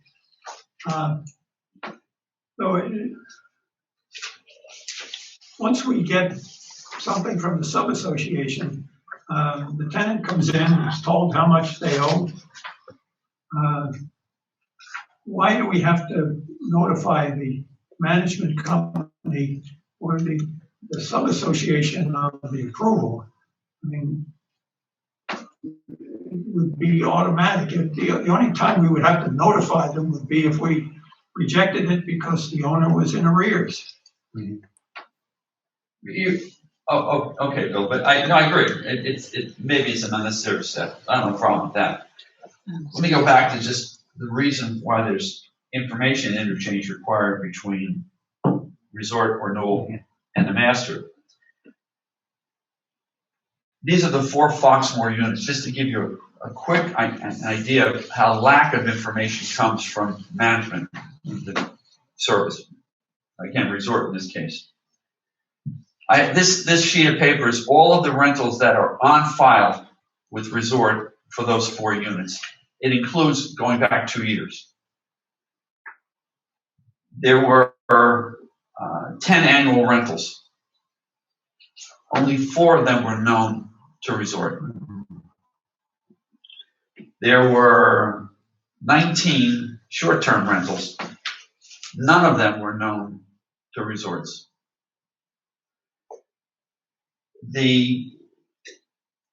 To Resorts. There were a couple that were known to Resorts that were not known to us. Those are pretty widespread numbers. We're not talking just a couple here and there. And it's simply a matter of communication. And we'll fix it. Right. I mean, I guess just one of the things I'd say is that if the boards are aware, if the boards of those associations are aware of that discrepancy, why they're not directing their management companies to address that. Chad's over here. Chad and I have had an hour-long conversation about this. He can probably tell you better what happened in Fox Hollow. He's the person that's experienced. Why don't we bring him in for the discussion? Is that okay? Sure. Okay. The point is, the owner of the property doesn't provide it to the association.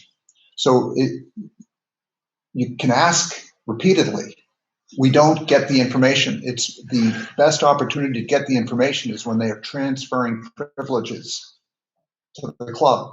But even when the club gives golf or social, it doesn't mean the association knows who's there. There wasn't any information shared with the management company or the association. Yeah. I mean, my thing is, I've said this for years. I mean, to me, it all starts with the association.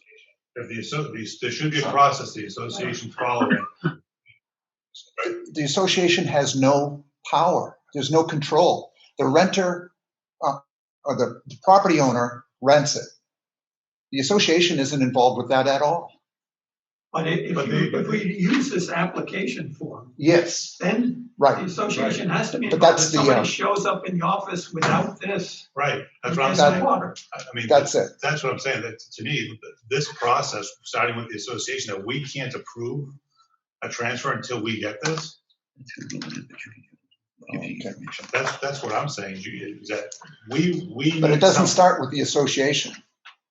But it should start It with the starts, association. well, Well, it in a certainly perfect world. start once they walk into that office and say, I want to be It's- part of the tennis league. it starts, So then it goes back to the association. Where's your the paperwork? ability to confirm starts in your office. Right. See, if I can come back, and it's in the transfer form, it's in the booklet, in our board book. Chad's absolutely correct. If the form is centralized and everybody, each sub, 17 subs, have the same transfer agreement, common to the master, that solves a lot of the issue because only one document passes around, not two different documents. Right now we have two documents. Let's use Fox Hollow. Fox Hollow has one. The master has one. This transfer agreement goes away. The new one that's being adopted comes in, and it goes through these channels as Bill has taken it through. So it starts with the sub, it starts with the management company and the sub, whoever's going to do it, a realtor, comes back into the main office. The main office now sees it, but they're seeing data that's deleted. What we do not have in place is what do we do? Where's the fine? Where's the suspension? You know, we have a highway out there. You can go 80 miles an hour until you put a sign up that says 45 miles an hour, right? It's the same principle. What we also need in conjunction with this is a well-rounded policy that says if you don't complete the transfer form, and if you put somebody in your unit, you are in violation of the covenants. We can say that, that's there. And by the way, you're now going to go through these steps in the process, which takes the review by the general manager board and one of the reasons is we don't have it in writing to the members to say, hey, this is what you should do. And if you don't do it, this is the consequences. Chad's nodding his head. He agrees with me. We've talked about it. You know, I think using this form gives you the mechanism to track this. And if somebody shows up in the office and wants to transfer privileges and we don't have the paperwork, we say, no, we can't do it. Correct. Right. It's got to be preceded, obviously, by some communication from the board that says, this is the policy. Make sure you're aware of it. And if you're unclear, call us and we'll help you out. But and that's what I said to you earlier, Bill. When we started this, we had the experts, you know, the people that were working on it with me. They were throwing in the information and we started accumulating data. But it became evident that we needed a focal point, and the focal point became the agreement. Well, as a practical matter, so we use this form and say, I'm a landlord and I just don't want to deal with it, and I rent to somebody, and the tenant's never given the form. How do we make that, bridge that gap? How do we make sure that the tenant gets the form? Who gives it to them? Well, it's supposed it'll be a rule. If a landlord tries to rent to a tenant without using the form and without contacting his local association, then the tenant cannot use any of the club privileges, the golf course, or any of the social privileges because it had to be approved by the club. So now the tenant is stuck in the unit himself, and that's not to say that a landlord wouldn't do that, wouldn't rent it out to somebody who just wants a warm place to stay. When we find out about something like that, we have to take some enforcement action, and that's the only. We meaning the board, or meaning the association? If anybody makes a complaint, it inevitably finds its way to Donald or to somebody on the board. And it should be referred immediately to the Rules Committee for investigation. The Rules Committee should contact the person who's the tenant, contact the owner and say what's going on. They come back to the board with a recommendation of this is a violation of the rules. We recommend you either fine him or suspend his privileges or both. The board decides that, and then it goes to a statutory rules committee for final approval, yes or no on the board's decision. That's the procedure should be followed. But the first step in that procedure is an investigation by the rules committee. We're going to talk about that a little later in this board meeting. But if anybody finds out of it, for example, if Ray hears that there's an illegal tenant in there, or you hear it, you can refer it to Donald, who can refer it to the rules committee, or I would suggest that any board member has the right to ask the rules committee to do it. I have to look up exactly what it is. But somehow it's got to get to that rules committee where they conduct the investigation, and they do it promptly. They must do it because I have to tell you, I was in that situation in my first rental when I was down here, and I was told by the landlord that dogs were allowed in the unit, and he rented to me, and I had a valid contract. In fact, he signed a whole separate piece of paper saying the dog was allowed, and I subsequently moved there into Naples Heritage and found out I was not allowed to have a dog by the association. Well, I got to tell you, I was paying whatever it was a month, and I had a contract with the landlord. I was going to play golf. I was going to use the common areas. And if somebody had come to me and said, no, you can't because your landlord hasn't done this properly, there would have been hell to pay.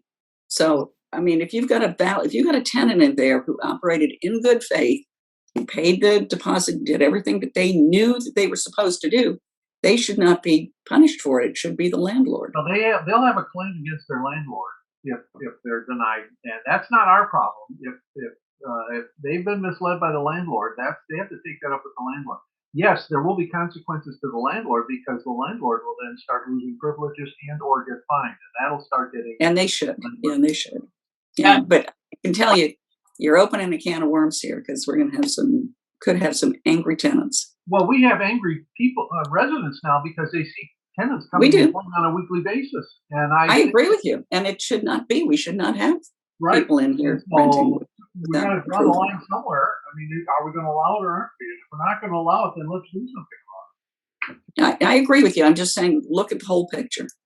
You know, it seems to me a lot of legal mumbo jumbo going on here, but it seems to me that, and I sit on the Fox Hollow board, Chad was president of the Fox Hollow board. It seems to me that each association needs to take responsibility and ownership and communication and education of the members within that association. So they are very clear on the process, whatever process we put in place. I'm hearing so much negativity about tenants and renters in this meeting, and I'm very sad that we're feeling that way about our renters and tenants. The responsibility, it seems, is the owners to make sure that they follow the rules as defined within our documents. And so it would behoove us, and Ray has reached out to the President's Council to make sure that as we go through this and implement whatever the process is going to be, it needs to start with the association making sure that all their owner residents, their owners, members, have the information they need and if they want to rent their unit. And if the association, it shouldn't fall on Foxfire to get that to the each association owner. It should fall on the association itself. I mean, I feel like there's like gaps here, and I feel that way at Fox Hollow, that we have not provided our owners the process and procedure, and this is how it's done, and this is what the expectation is. It's like 1, 2, 3, 4, 5. This is what you need to do, and every association needs to get on board with this. Well, in our stumbling way, Christine, that's what Ray and I are trying to do. We're trying to create a form that is idiot-proof. That once you fill out the form, you've complied with everything. And but it shouldn't be when the owner walks into the office at Foxfire. It shouldn't get to that point. The owner has to know that the association needs to enforce this. I mean, we need to communicate with our owners at Fox Hollow better, is what I'm saying, because I don't think we're doing that on this issue. Absolutely. Yeah, I agree. We have to, but and I want to take a little issue with something you said. I'm not critical of the tenants here. I'm happy to have tenants here, but I'm critical of the landlord who has done things improperly with the tenant, hasn't filled out the forms necessary, hasn't explained the rules, is renting for a short period of time, is doing all sorts of things that we don't permit. The responsibility falls on the owner, and it isn't on the tenant. The tenant may get stuck in the middle. That's unfortunate. But the responsibility, absolutely, and my criticism is those owners who are not following our rules. And the other issue is the inadequacy of the management companies at many levels that do not help the association with these things adequately and don't know the rules. I mean, there's multiple levels here as I see it, and I only see it because I have sat on the Fox Hollow board for a few years now, and there's a lot. I mean, the management company we use is quite lacking at this time in providing us services. So there's so many multiple levels here right now that I see. But I understand what you're saying, Jim, that you're trying to really create the process. Right, we're trying to make a system here so that and pass it out to all the management companies and all the associations and say, from now on, this is the system. You should know that if you comply with this, you will comply with the Foxfire rules. But yes, we have to start somewhere, and we have to create a system of a form that everyone uses, that if you fill it out, we have all the necessary information and we can ensure you're in compliance with Foxfire's rules. So the question I was going to ask, or what I was going to say earlier, was that within the individual neighborhood associations, I would think that there's a provision currently that deals directly with unit owners leasing their places without permission, and I would believe there's already a fine or some sort of a structure in there, and so I think that's one of the things that has to be considered, because we certainly don't want to be in conflict with whatever they have written there as well, correct? Donald, I have some documents, and you're right, but the overriding information is always the sub-association can enforce greater than the limit of enforcement that the master association already has placed. But they can establish rules that are stricter than ours, but they cannot establish rules that are less strict than ours. I believe in Brandis One, for example, I believe they're at $100 a day up to $1,000. That's fine, and that we can incorporate that into our numbers. Well, no, I'm not. I guess I understand that. Certainly the subs can be more strict than we can. But what I'm saying is that when you talk, as far as right now, I believe that up to this point, all of these associations have had the ability, and again, this is my belief, they all have the ability to either fine or do something with the members who are renting places without the proper documentation. I would presume that's the case. That's correct. But here's the issue. And that's fine. And this doesn't step on the toes of that policy at all. We aren't rescinding that authority. We're just keep in mind, we're just making it easier for us to enforce our own rules as a master association. Yeah, no, you're right, Jim. But keep in mind that the subs are saying we don't know who's here legally because we don't have a complete list. And what Laley gave them was an eye opener for them, and that showed them that there were 143 rentals this past year, 22 of which were, and 22 also that were annuals. Many of them didn't know this. Right. I just want to come back to a point that was mentioned earlier about how does the sub know, how does the tenant know what's happening. In the flow chart that I drafted, it does indicate that the tenant would be supplied with a copy of Foxfire's policy. It also indicates that the tenant would be supplied with the sub's rules and regulations. They need to know that. Now, whether they get that as they fill out the application or after it's completed, doesn't matter to me, it doesn't matter to us, as long as they get it. We can define that and, tweak it up any way possible. But the information will go to the tenant so that they properly know what they're signing. You see, if you go back over to the transfer form, and it's in the book, they sign on the transfer form that they've read everything. There's no way in hell that they've read all the documents that they're signing for. And in fact, even on this, the owner signs and says, I delegate my rights. It's on our transfer form. Right? I delegate my rights. It doesn't say I do not delegate my rights. So our form today needs a little help, little tender, loving care here. We'll get it. But in all of this, it assumes that the tenant is getting the documents.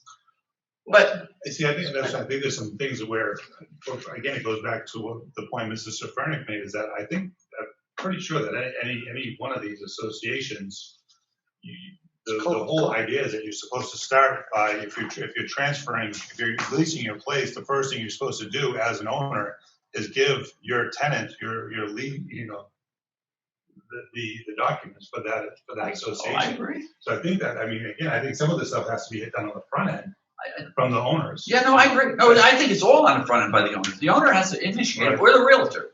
Right. One of those has to initiate what we want as a process. Sure. We're in agreement there. We have to give them the process, and that first person has to do what they need to do to make their sale. That's really what it is. Right. So it's going to be a huge educational process for the association boards to communicate with the members of their association and make sure that they understand that the forms are provided. I find it very confusing how to rent. Not that I'm going to rent my unit, but I find it confusing. And if I find it confusing, I'm pretty sure that most of people find it confusing. And the other thing is, it has to start with the presidents of the associations. They need to take charge of this and make sure that they move this forward within their community. Otherwise, it's not going to happen. It has to start there. Christine, you're right. I'm going to indicate to you that as part of our education process, I sent to the in fact, you also received it on May 2nd, and I sent to them a notice on a follow-up of my previous email, and I said, unfortunately, the response I expected did not happen. Well, 2 people responded out of 17. So they don't report to me, so they can, anyway. But I did cover a summary of some thoughts, and I did get some answers back. But you're absolutely right. It's those presidents, it's those associations, it's the members of those associations that have to say, hey, if we're going to advance Foxfire in our own sub-community, we have to step in now. I agree with you. It seems to me. Go ahead. If you agree to become a board member or board president of your association, you accept certain responsibilities. You've got to follow through. There's no substitute for that. Let me ask you this. What becomes of this application document? Where does it wind up eventually? With the sub-associations? Well, it should be both. It should be one in our office, signed by both a representative from the main office and also from the sub-community, and also the sub-community should have it. Because if they're going to go up and talk to a tenant or somebody who's in a building, in a room for some reason, or in a condo or a veranda or whatever for some reason, they should have it. They should know who signed for it. I think it also says on here some names of people and who's going to be in it and all that good stuff. It says applicant's name, and then it talks about the names of children under 25, which are allowed, and things like that, and phone numbers. And also it has the make and model of the cars. So if a car's out in the parking lot, they need to know it's there. They got to get it. But the master should have it too. Layla it's Layla's thorough records that created this information for me. Okay, well, my own suggestion on the flow sheet is that we certainly need to notify the community and prospective tenant if we're rejecting their transfer of privileges. If we accept it, then I guess we just need to deal with the the transfer amount owed and file the form. I don't see the need to notify anybody other than if there's a rejection. Oh, you mean where it says, If accepted, they advise tenant of the amount owed. I would say we can eliminate the management company and the community with application approval. We only need to notify them if we reject it. I don't know if that's, Don, I don't care, Donald. It's up to you, but I think I would want to let them know that it's been approved. Otherwise, they're not gonna have a reminder or something. I mean, it could be. Well, they're gonna get this back. Oh, okay. If they get that back, then that would be that to me would be the approval. Right. Okay, we're saying the same thing. Okay, that's fine. Okay. Okay, I got it. So we're not generating another No. set of contacts. Okay. No. Good. I'm sorry, I misunderstood you. Okay. So what are we going to do here? Let's cut to the chase. What happens next? Are we going to talk to the presidents of the associations? What are we going to do? I can send a note to the presidents of the associations and say, here's what we're at, but we haven't finalized the transfer agreement. No, So- we haven't. We got to get in there that provision that the social membership is allowed. I don't know what you want to do. I sent them a note on May 2nd. 2 people replied. You tell me what we do. Well, I guess we can start with, how does the board feel about this transfer document? Can I just jump in? The document itself is not ready for final approval. This was just kind of a start the conversation kind of document. I got to clean it up. But if we're headed in the right direction, then I know what my marching orders are. But we definitely need that in there about social members allowed. Okay. What's happening? Excuse me. What's a social membership? We haven't defined that. What Bill read from the master declaration. Yeah, well, what's included in that? Just the ability to come into the clubhouse and to dine and to participate in clubhouse activities. It does not include golf. That's right. Everything but golf. Yeah. Everything but golf. What about the fitness center? Yeah. You think it should? Yeah, you can't have a tenant coming in here and be told they can't use the fitness center. Well, I'm not saying you can't. I'm just asking tell me what goes in here. Okay, everything but golf. And tennis? Yep. Okay, bocce? Yep. Okay, everything but golf means the person can't play after, correct? Means that the tenant cannot play golf. That means the owner retains golf privileges, yes. And the owner still retains the fact that the tenant has we're dining granting a privileges. separate class of privilege to a tenant called the social membership, which in broad terms everything but golf. And they pay an extra fee to us for that. They do? Okay. Well, then we have we've charged for Did that.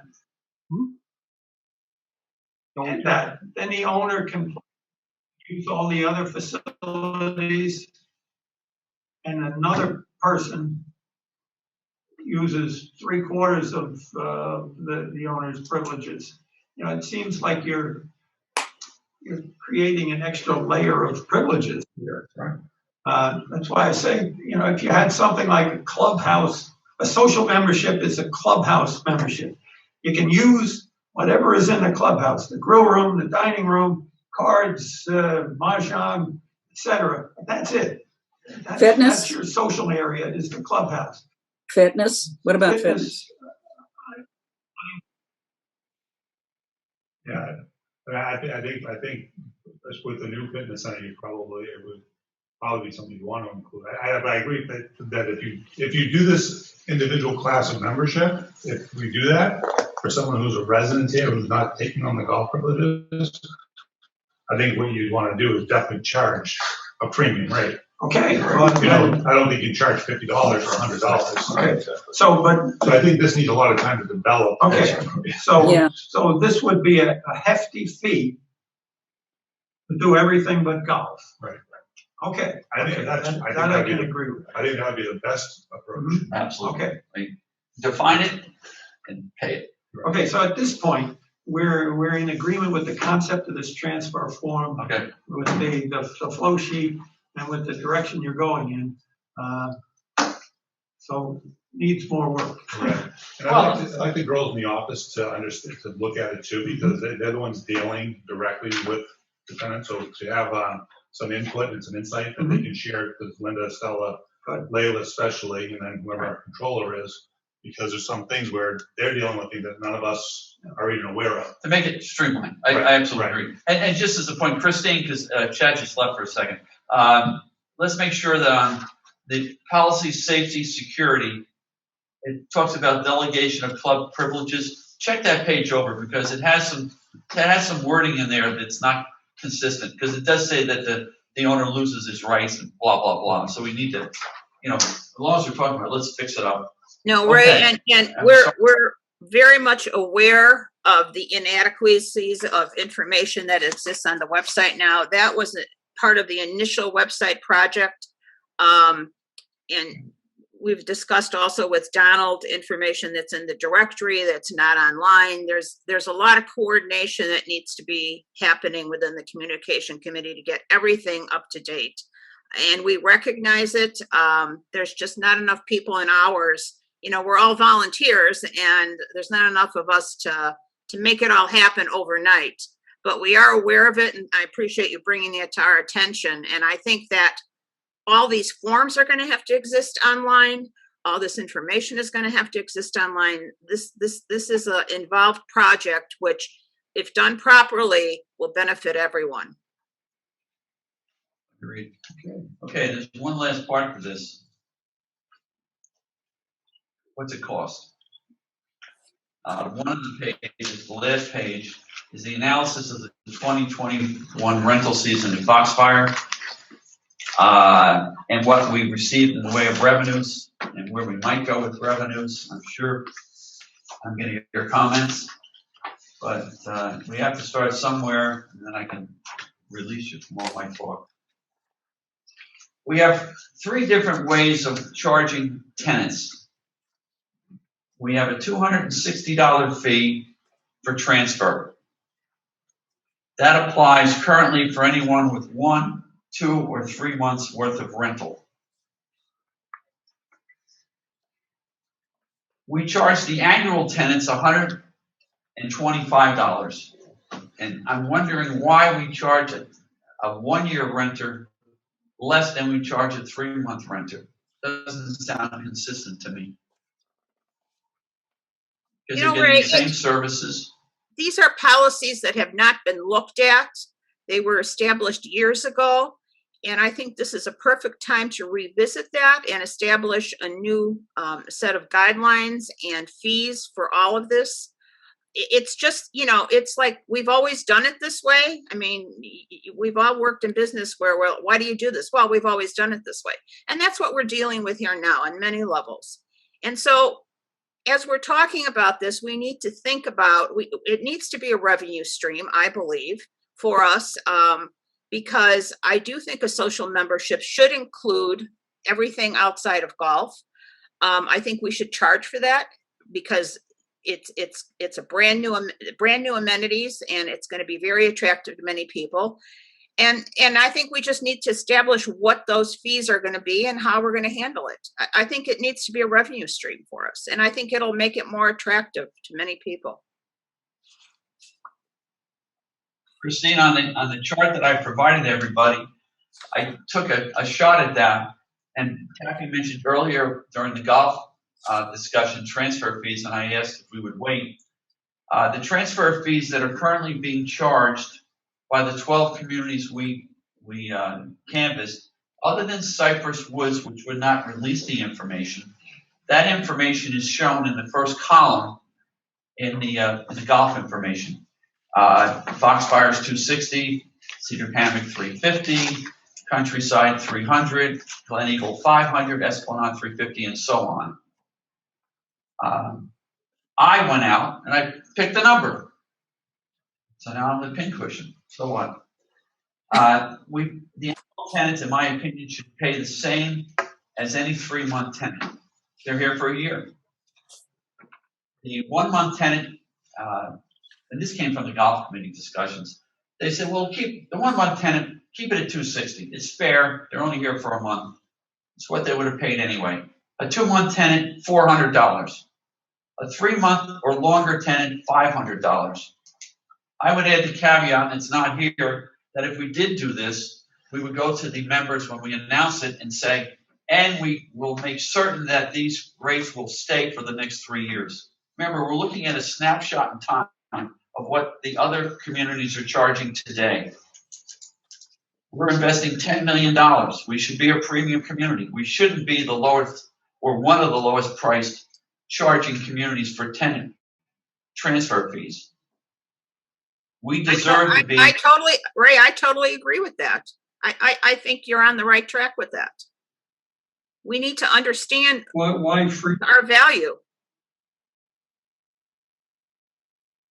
My only reason for freezing for 3 years, well, then we don't have to do that. I'm just trying to be lenient. But my thinking is if we come out with a number that's at the higher range, it would go to the members and say, look, we're catching up to the times, but we're not, this is not going to say, here's the rate, and announce it. That's fine with me. I'm just giving a caveat, if you will. I'm reluctant to freeze things anyway. Okay. I agree with Bill. This is a budgetary situation. I think it behooves us to, and Ray, you already have Stu on this. You have a member of the Finance Committee. Let the Finance Committee delve into this, and we can look at that in a proposed budget that the Finance Committee will have for us in the month of June. And then you've got you got some time to reflect upon it as a board, and the community has a chance to reflect upon it as well. If I was going to place a vote today, I would say, Ray, I agree with the proposed numbers that you have here.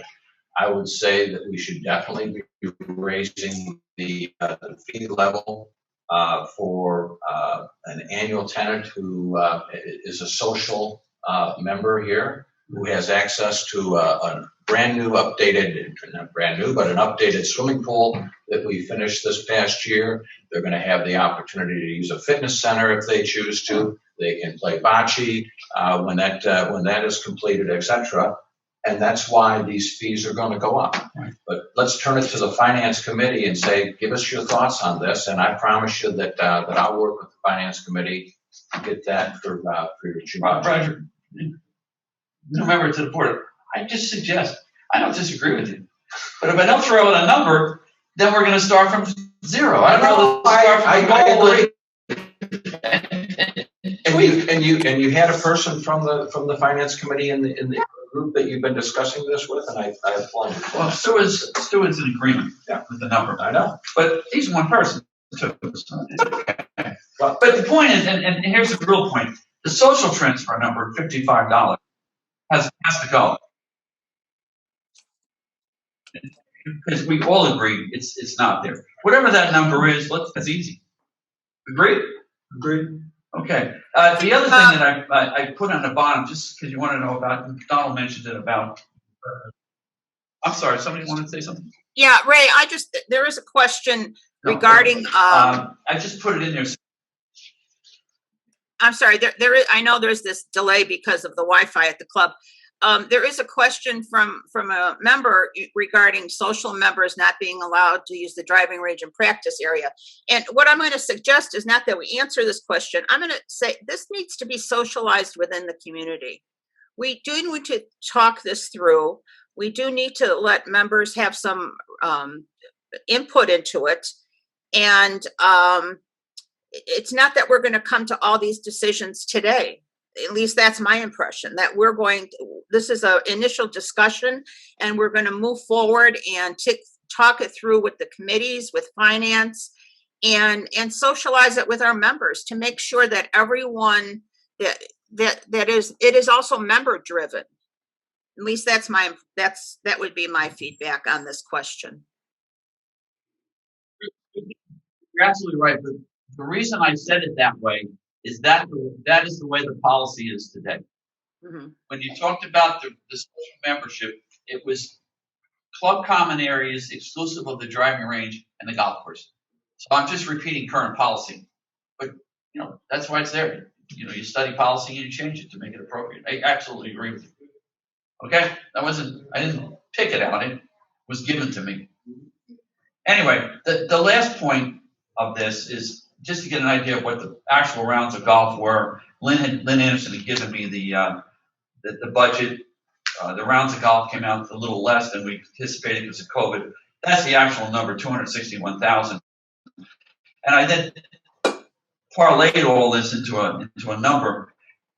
Notice there's one change that I made, and it's again would be a suggestion to the club that the guest fee for a round of golf is currently $75. The average of all of the communities that was studied by the golf committee was $77.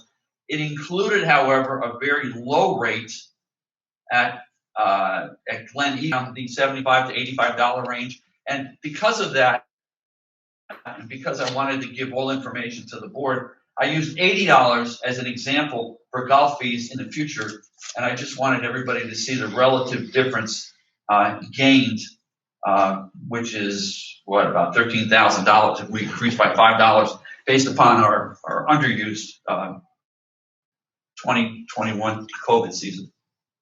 Doesn't mean it has to be done, but I felt it was my job to at least give alternatives. Okay. Okay. Thank you for my 5 minutes. Okay, well, thank you for all the work you put into this, Rick. Any other questions or comments for Ray? No, we'll keep going here. Smoking policy update, Christine. Roger and I discussed this, and even though the smoking survey is finalized now, I have now become an expert on how to build surveys within SurveyMonkey, which I could put on my resume moving forward. But we decided that right now, with members being away from Foxfire, it's not top of mind, and we felt that the timing was not right. We're gonna postpone this until we're in season again at the end of the year, and engage this survey at that time. I think it'll give us better results, and people will be more engaged in what's going on in the community at that time. All right. The only thing I would say is just stay in contact with the construction committee, because all of these spaces are being sort of defined right now. And if you want to carve one out, you better, get your hand in there. You mean in terms of how it's outdoor space and what's being planned. So yeah, you might take a look at it and look at, if you're thinking about a smoking area, put your dibs on where you want it to be. Well, I mean, a smoking area is something that's been discussed. I think, perhaps I should sit in on a construction committee meeting when they're talking about how that's being configured. It's like at every meeting, it's a little bit of everything. So yeah, I mean, I'm just saying, you can't come after the fact, after everything's all planned out, and say, oh, by the way, we want that as a smoking area. Well, Melissa Kay and I actually walked around with the schematic of what this outdoor casual is going to look like, and tried to determine if there was a good place for an outdoor smoking area. I don't think there is. We don't think there is either. Now, depending on what the survey results come back, we're going to have to make that determination and what is best for the community. But I think there's all these there's laws we have to follow. There's the Clean Indoor Air Act. There's our governing documents which govern this. And I've reached out to Chris Jackstedt and he commented on it. And so the complexities of how we decide that is much more complicated than we first realized when this question was asked. And we're not going to be able to accommodate everybody, and I don't know what the final decision will be. But I mean, if you think that the smoking survey should go out now, we can send it now, but we sort of feel that people are disengaged. I mean, what do you think? Well, yeah, they are sort of disengaged. And I think we probably have time. But as Donald said, MHK is going to start on the final plans in a few months. I mean, and it's going to be before season. So if you have an area, you've got to sort of designate it. The fact is, if you don't designate it and if you don't find a spot, there are going to be cigars smoked. And we either put up a sign that says no smoking, and people who want to smoke cigars and cigarettes just go hang around the trash can or whatever. I mean, you have to decide if you're going to allow a spot or not allow a spot. Well, what do you think? I think you should designate a smoking area. I think you should put something maybe on the far side of the halfway house. We looked at that. Beyond the bocce courts, so it doesn't interfere with people, where the guys can come get a pitcher of beer at the halfway house. You got living units over there too. Right. Yeah, there's that too, right. So, it's complex. The survey itself just identifies the members' smoking habits. It doesn't really ask where whether there should be, or where there should be a designated smoking area. That's really going to be for us, the board, to decide, to be honest with you. Because I got to tell you, the construction committee is moving ahead. And every time I say, we've got to think about a smoking area, the answer I get back is, people shouldn't smoke. Well, they do. Well, they do. But 85% of the population does not. So we're talking about a minority of members that smoke versus a majority. Sorry about that. I'm falling apart here. I hear you. No, I hear you. I mean, I understand and do we cater to the minority? I think we need to be very much cognizant of their rights, and they came into this community with the expectation that they'll be able to smoke, but there is a lot of pushback and a lot of objection to the cigar smokers and the cigarette smokers that are smoking out there right now. And so there's a lot of negativity within the community for smoking. I understand, and I'm not here to support or defend or even have a debate about the merits of smoking. I'm just saying, guys are going to do it. Well, and Roger and I did talk about this. We thought we would postpone it, but given your comments and given that direction that the construction committee is going and they're moving along forward, I don't think those spaces are going to be any different whether we decide there's a smoking area or not. I think the way it's going to be is the way it's going to be, the way it's going to be designed. Would I be correct in that assumption? I would say that, what we've designed is likely to be non-smoking. I mean, it's a compact area, and with the grill room being opened, I don't see how you can have a smoking area in that area, certainly for cigars, but also for cigarettes. So I received a call. I received a call from a lady that said that, she's a survivor lung cancer patient, and she has to move when people are smoking out there because she just feels so threatened by it. And those people need to be heard also. I think that, my own personal opinion at this point, whether for what it's worth, is I think cigar smoking when you're out on the golf course, it's culturally acceptable in most clubs.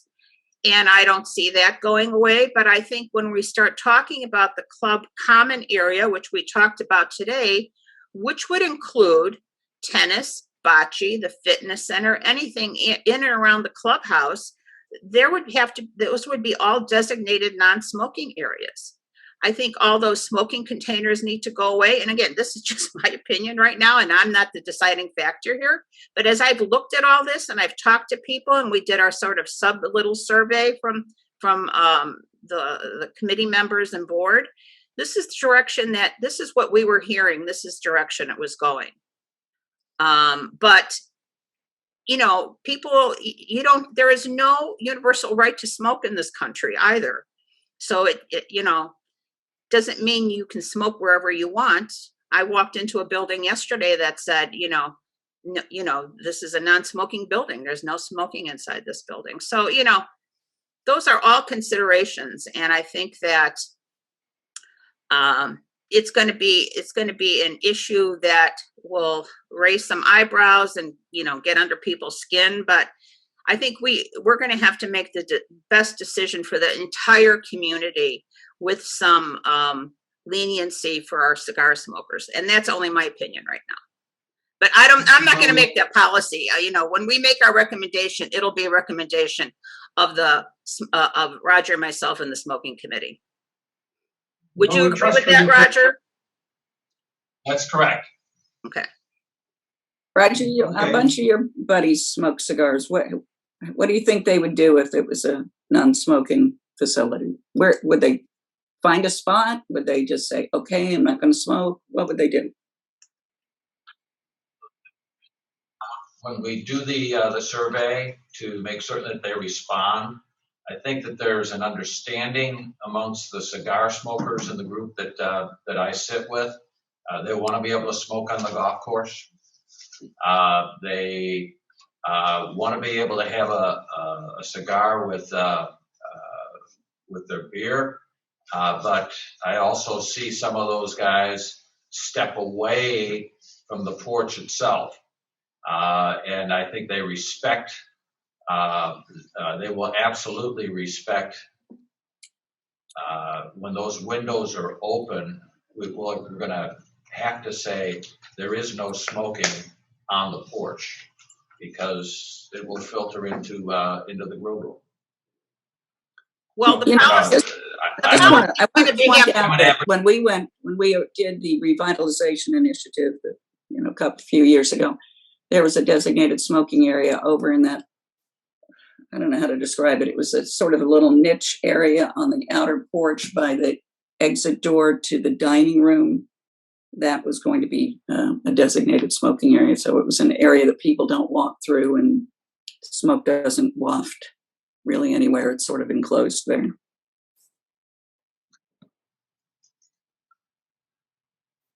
Well, at this point, I think we just have to wait till we hear from the smoking committee as to what their recommendation is.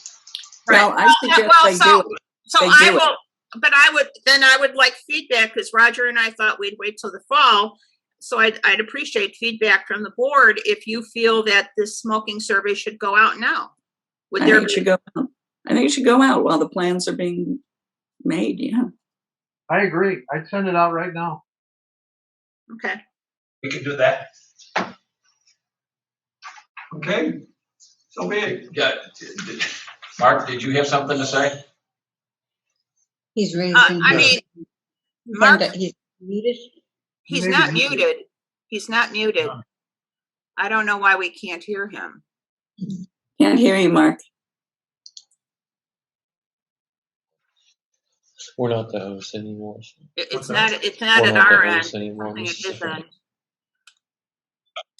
Are you still controlling this? I am, but he's not muted. He has his hand up. Right. But he's not muted. So I don't know. It's got to be at his end. It's got to be at his end. Mm-hmm. Can you hear us? Raise your hand if you can hear us. Mark, okay. So you can hear us, but we cannot hear you, and you are not muted at your end or our end. You have full panelist access. Maybe you just need to turn your volume up.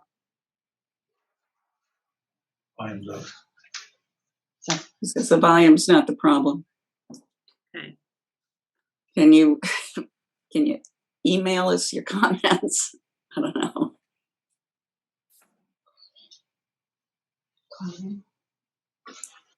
Okay, well, while Mark sees if he can work that out, why don't we move on? We have the standing committee reports.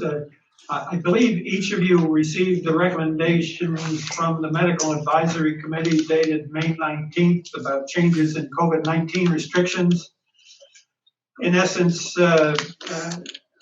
because of the recent CDC guidelines, the extent of vaccination in the community and reduction in infections across the country, we recommended that for vaccinated individuals that masks and social distancing are no longer required in the clubhouse, that more than 3 persons at one time can use the fitness center. If you're unvaccinated or have significant health issues, we continue to recommend you use masks and social distancing in the clubhouse. For all members, the single rider golf carts will be eliminated after the summer closure. And for those who are still concerned, we have 50 or so golf carts with dividers, and we'll continue to make them available. We further recommended that bar stools be returned to the grill room, that capacity restrictions in the clubhouse be eliminated, and that MERV 13 air filters be used in the air conditioning system, which is, those will be installed, I believe, in June. And finally, we rely on the integrity of our members and staff who've not been vaccinated to follow these guidelines for the safety of all concerned. Those are our recommendations. Is there a motion well, let me say, is there any discussion of these recommendations? Bill, I'd like to comment that back in March, at a March board meeting of last year, we said to you, Dr. Cornetta, and to Donald, we trusted your judgment explicitly and completely in setting forward guidelines that we should operate this facility on. And the medical community committee has done, I think, an absolutely spectacular job for the past year, over the past year. And we owe you a deep debt of gratitude for the standards that you set up.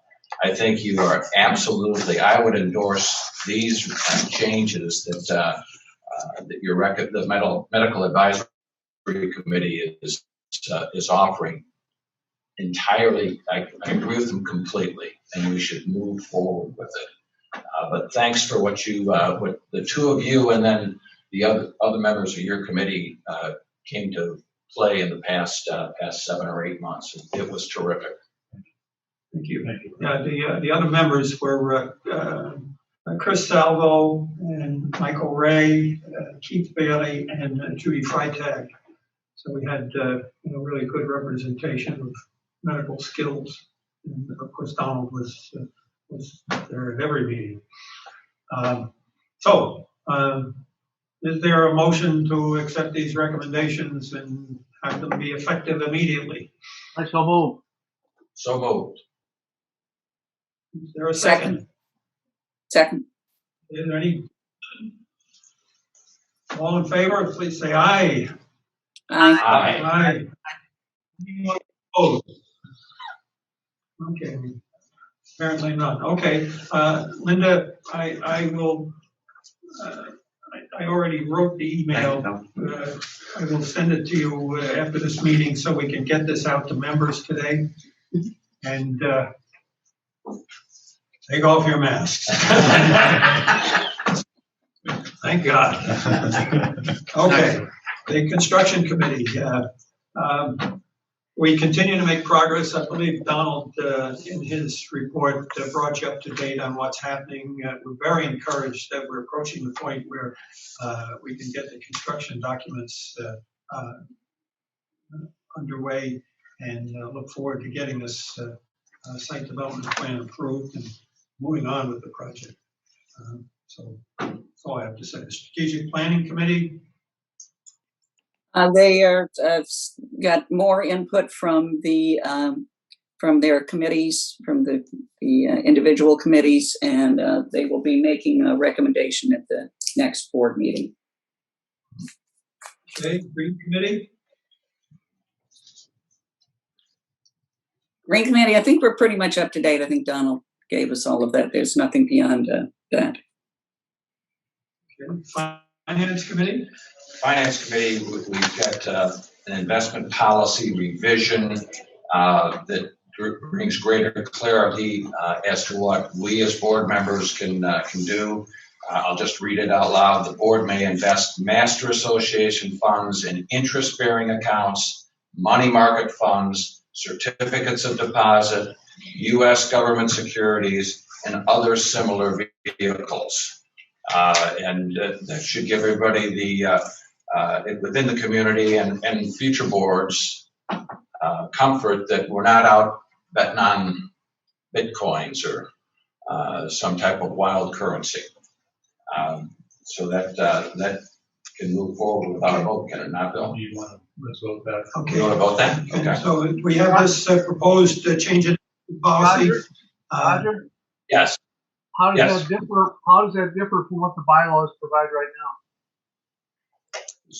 So this is what the bylaws actually say, but we had adopted an investment policy a few years back based on the reaction by the auditors, and they had said that our investment policy should be reflected into ones where it has FDIC insurance, so we end up having to open up all these accounts and keep less than $250,000 in them. So this is just bringing our investment policy, our internal rule, up to what the bylaws state. Okay, so all right, that's what the bylaws state. They already state that, so we don't really have to adopt it. All I would say is that there's other similar investment vehicles. The word investment is left out of this, and the bylaw actually says before the word vehicles at the end is investment. But other than that, okay, that explains it. Then I mean, that's what the bylaws say. The bylaws say that you can do it. We're just eliminating. We're not revising. We're not revising anything, right? This is what the bylaws say. Apparently just eliminating the FDIC requirement, which wasn't in the bylaws to start with.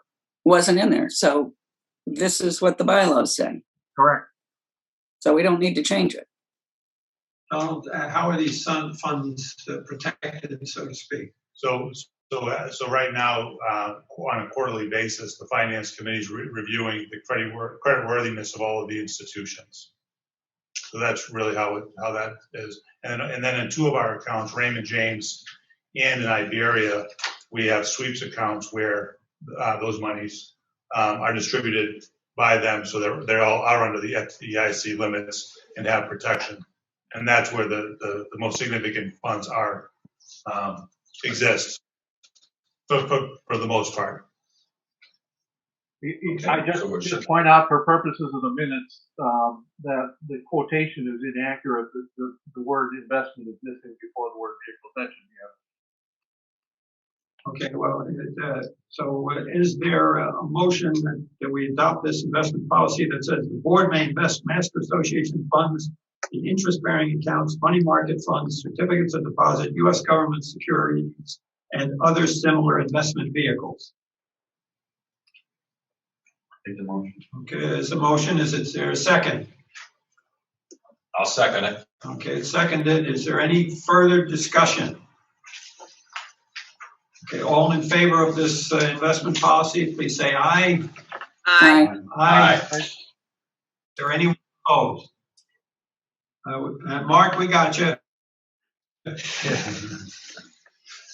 All right. The other thing I want to mention about the finance committee. What I have said to the finance committee, the insurance committee, as well as the House committee, there's an issue as we build these budgets for next year that we all have to be aware of, and that is inflation. And I have, in a separate note I have sent to all of the board members, some thoughts about inflation and how we have to deal with it in the coming year. If we continue to stay on our current track, we're going to be in great shape. Operations has led us through great savings. Donald has covered that today in the first 6 months of this fiscal year. I'm highly confident that we're going to exceed our budget expectations for the entire fiscal year. But we're going to have to think long and hard about how we can make certain that we find the revenues, find alternative products that may come up. We have to think about things that we have to stop doing. In this note to all of you, I've set a very simple example of let's not print a directory this year. The directory cost us, Donald, some $5,000. $16,000. We've got a lot of changes this year. Print up separate sheets, get people accustomed to going online and using foxfirecc.com. Save the time of the office, save the time of mailing, save the time of printing, because we may need those types of savings down the road. Operations is working continuously on saving funds. Donald gave us a couple of great examples of saving $20,000 on the moving of a pipeline. We've saved additional money by on the master plan just by making certain that we are peeling away the dirt, the turf in a proper way. That's going to give us another enormous savings. Committee members of all committees are going to have to work closely with operations as we march through 21-22 budgets and through that fiscal year. We're all in this one together, and we're going to make certain that we're going to face up to inflation. Consumer price index for the month of April of this year is 4.2% higher than the previous April. And compensation for the U.S. worker, February of 2020 versus April of this year, increased 7.8%. I don't think you're going to hear the Finance Committee recommend that we have 7.8% increases in compensation, but we're probably going to have a higher increase than the 2% that we offered last year. And you'll see what the Finance Committee comes up in the coming days. On the House and Social Committee. Roger, excuse me. When you say you sent it to us, is that a few days ago? Or I sent it this morning. Oh, this morning. Okay. Because I wanted you to see a Wall Street Journal article that has a play in this, because we're dealing with the microeconomics of how do you deal with inflation as opposed to the macro side. On the House Committee, we want to add one new committee member. We've had a retirement, if you will, where somebody succeeded their 5 years on the House Committee. That individual is going to be a terrific addition. His name is Paul Keene. So I'd like to recommend to the board that we approve Paul Keene for inclusion in the House Committee for the upcoming fiscal year. The House Committee won't meet again until the fall. And who went off? Is there a motion to, Lee Hollenbeck. Okay, thank you. is there a motion to Paul Keene as a member of the House Committee? So moved. So move. So moved. Is there a second? There is a second. Is there any discussion? All in favor, please say aye. Aye. Aye. None. Insurance Committee? Nothing. Okay. ARC? I got a couple of things to report. The first one may be the easiest. You have in your board book a communication from Mike Gavigan about the vote of the ARC to approve a change in roof materials at Foxwood from tile to asphalt. This was done because the Declaration of Covenants, section 4.3c, says, and I'm quoting, all decisions of the ARC shall be submitted in writing to the board, and evidence thereof may be made by a certificate in recordable form. The reason that's in there is because any person aggrieved by a decision of the ARC has the right to appeal to the board. Now, I don't think the board wants every decision of the ARC to come to it. I think if we sense that there's an appeal or someone may be appealing, we will submit our decision to the board. Otherwise, we're just going to clog up your records with all the decisions the ARC makes along the way. This was done because I thought there was going to be an appeal of our decision to permit the change in roof material. And I understand from talking to Donald the other day that no appeal has been filed. And with no appeal being filed, the board does not have to act on it. In my opinion, the decision of the ARC is final. So we notified the board just in the event there was an appeal. Turns out there has not been. So unless anyone has any comments on it, that decision of the ARC will stand. Okay, not hearing nothing, I'll move on. The only other hot topic in the ARC right now, and it's really opening up a can of worms, is the sudden proliferation of patios appearing here at Foxfire. And we mentioned that at the last board meeting that the ARC has put a moratorium on new patio approval and construction while it tries to work out some standards for patios. Most of these patios are going up either behind a single family house or on land that is a common element of a condominium association. And behind the house, it usually doesn't matter as long as they adhere to the setback requirements of the county. When it goes up on land that's part of a sub-association, the common area, there are certain requirements of the PUD that have to be satisfied in terms of setback. And the ARC may have inadvertently approved a patio that was actually going to be built on master association property. All of this is creating a fair amount of confusion at the ARC because we don't really know where the boundary lines are between these sub-associations, between themselves and between the sub-associations and the master association.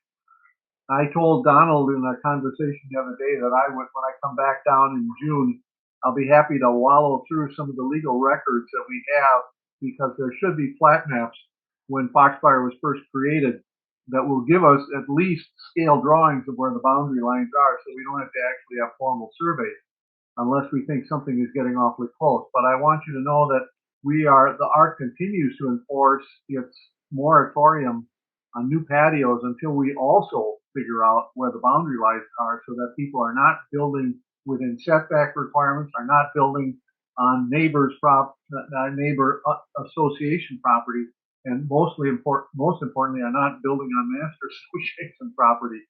I just want you to know that's a hot topic right now in the ARC, and we're working on it. Donald, I don't know if you want to add anything else to that. Donald, anything? Jim, I just have one question.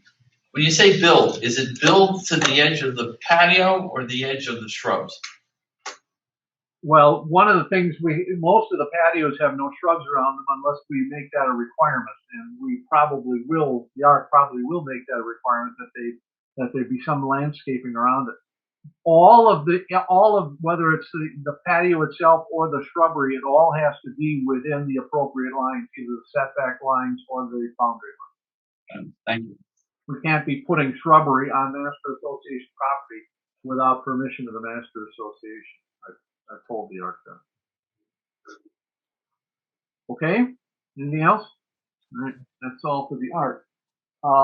The legacy fund is, we at our last meeting, I mentioned that the legacy fund is struggling with trying to distinguish itself from the Memorial Committee, the Memorial Fund.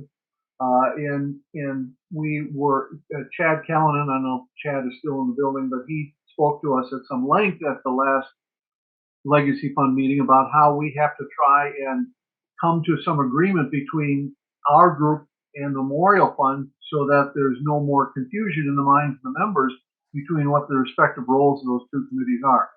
So I was directed at the last Legacy Fund meeting to set up a meeting with the chairman of the Memorial Fund, a gentleman by the name of Len McClay, and their liaison, Mark Schwab, and the chairman of our fund, Mary Bills. So the four of us were going to meet.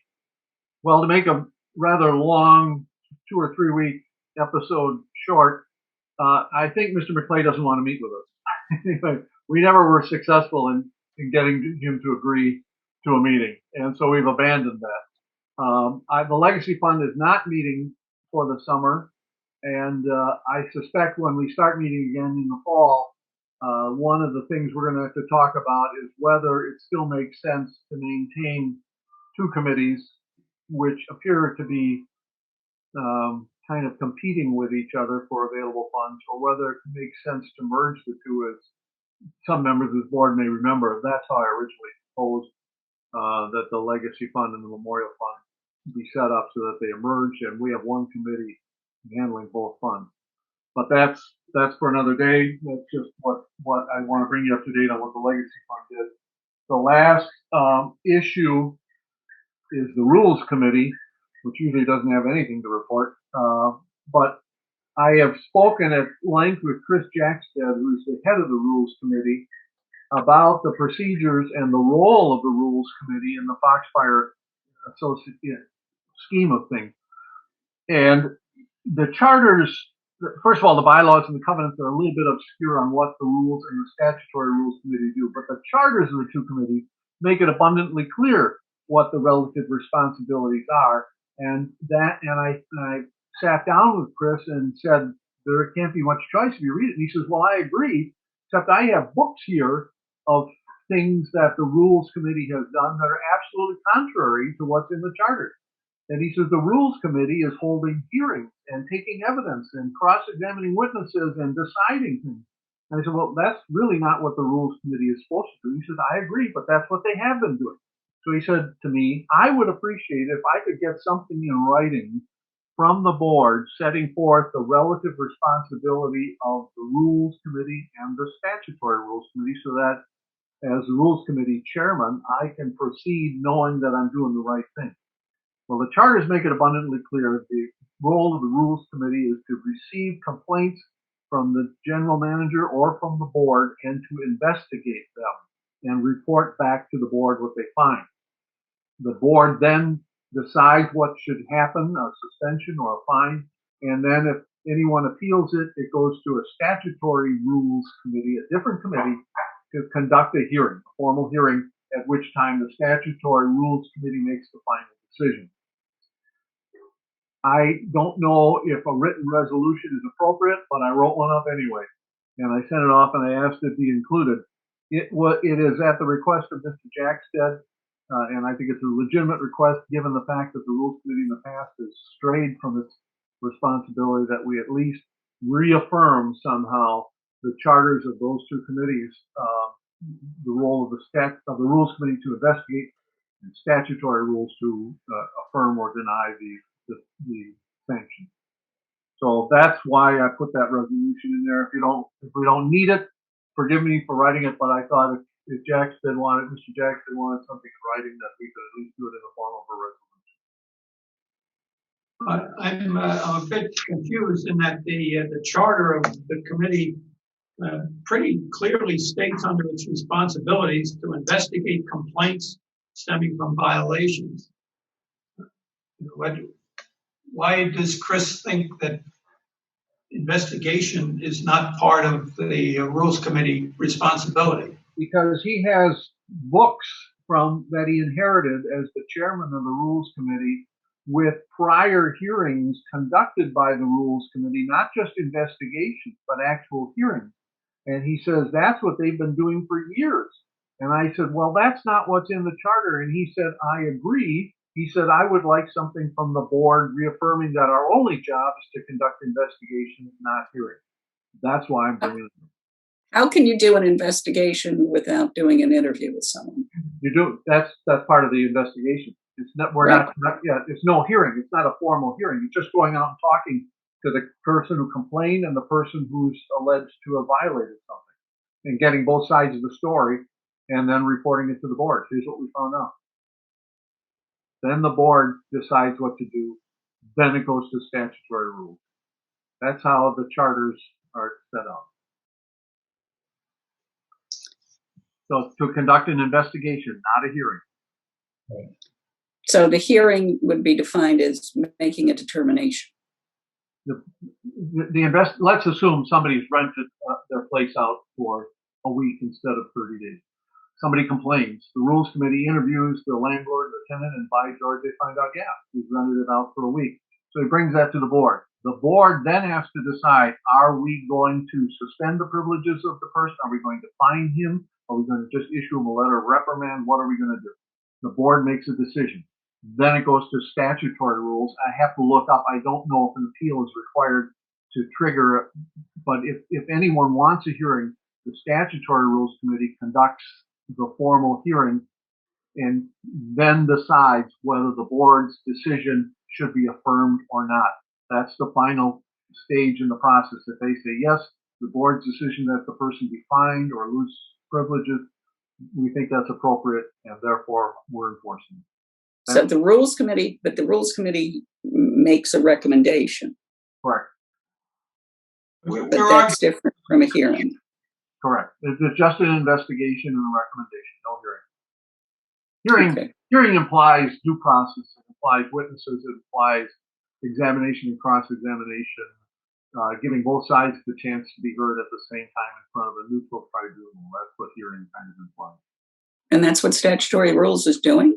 That's what they're supposed to do, but we haven't gotten that far in a long time. But rules committee has been doing this. Rules committee does just investigate.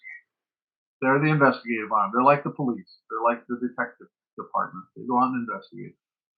So rules has been doing hearings with cross-examinations. Correct. That's what Chris.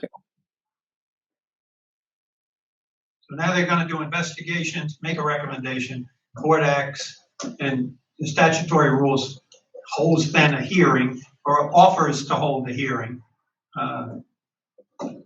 to resolve any issues. If there's any, yeah, if there's I suspect, Bill, and I apologize for not knowing this, because I don't have the charter in front of me, but I suspect someone has to appeal the decision of the board, and if they do, I think they have 14 days to appeal it. If they do, then the statutory rules committee must hold a hearing. Yeah, okay. So let's satisfy the need here. Is there a motion to accept this resolution as written by Jim regarding the rules and statutory rules committees? Well, it just says that they have to abide by their charters, so. Right, and that's what's been missing. And all I'm saying is Chris Jackstead asked me to do this. He wants it in writing so that he feels comfortable now just carrying out his role as an investigator and not a hearing officer. Okay. We have a motion. Is there a second? I second it. Okay, any discussion? All in favor of accepting this resolution, please say aye. Aye. Aye. Anyone opposed? Okay. Moving on. I thank you very much. That's all I have. Okay, thank you, Jim. Ray, golf? With golf committee issues were discussed earlier, I understand my go forward to go to the golf committee about the league, and we'll get some more information. I'll advise them of the approval of the average program, looking for a November start, and also the Chelsea project. President Council? They agreed to meet on a quarterly basis. Last meeting was March, next meeting's in September. However, I will be sending out an email regarding our discussion about tenants, carbon copy of the board, and I'll report back to what information they received.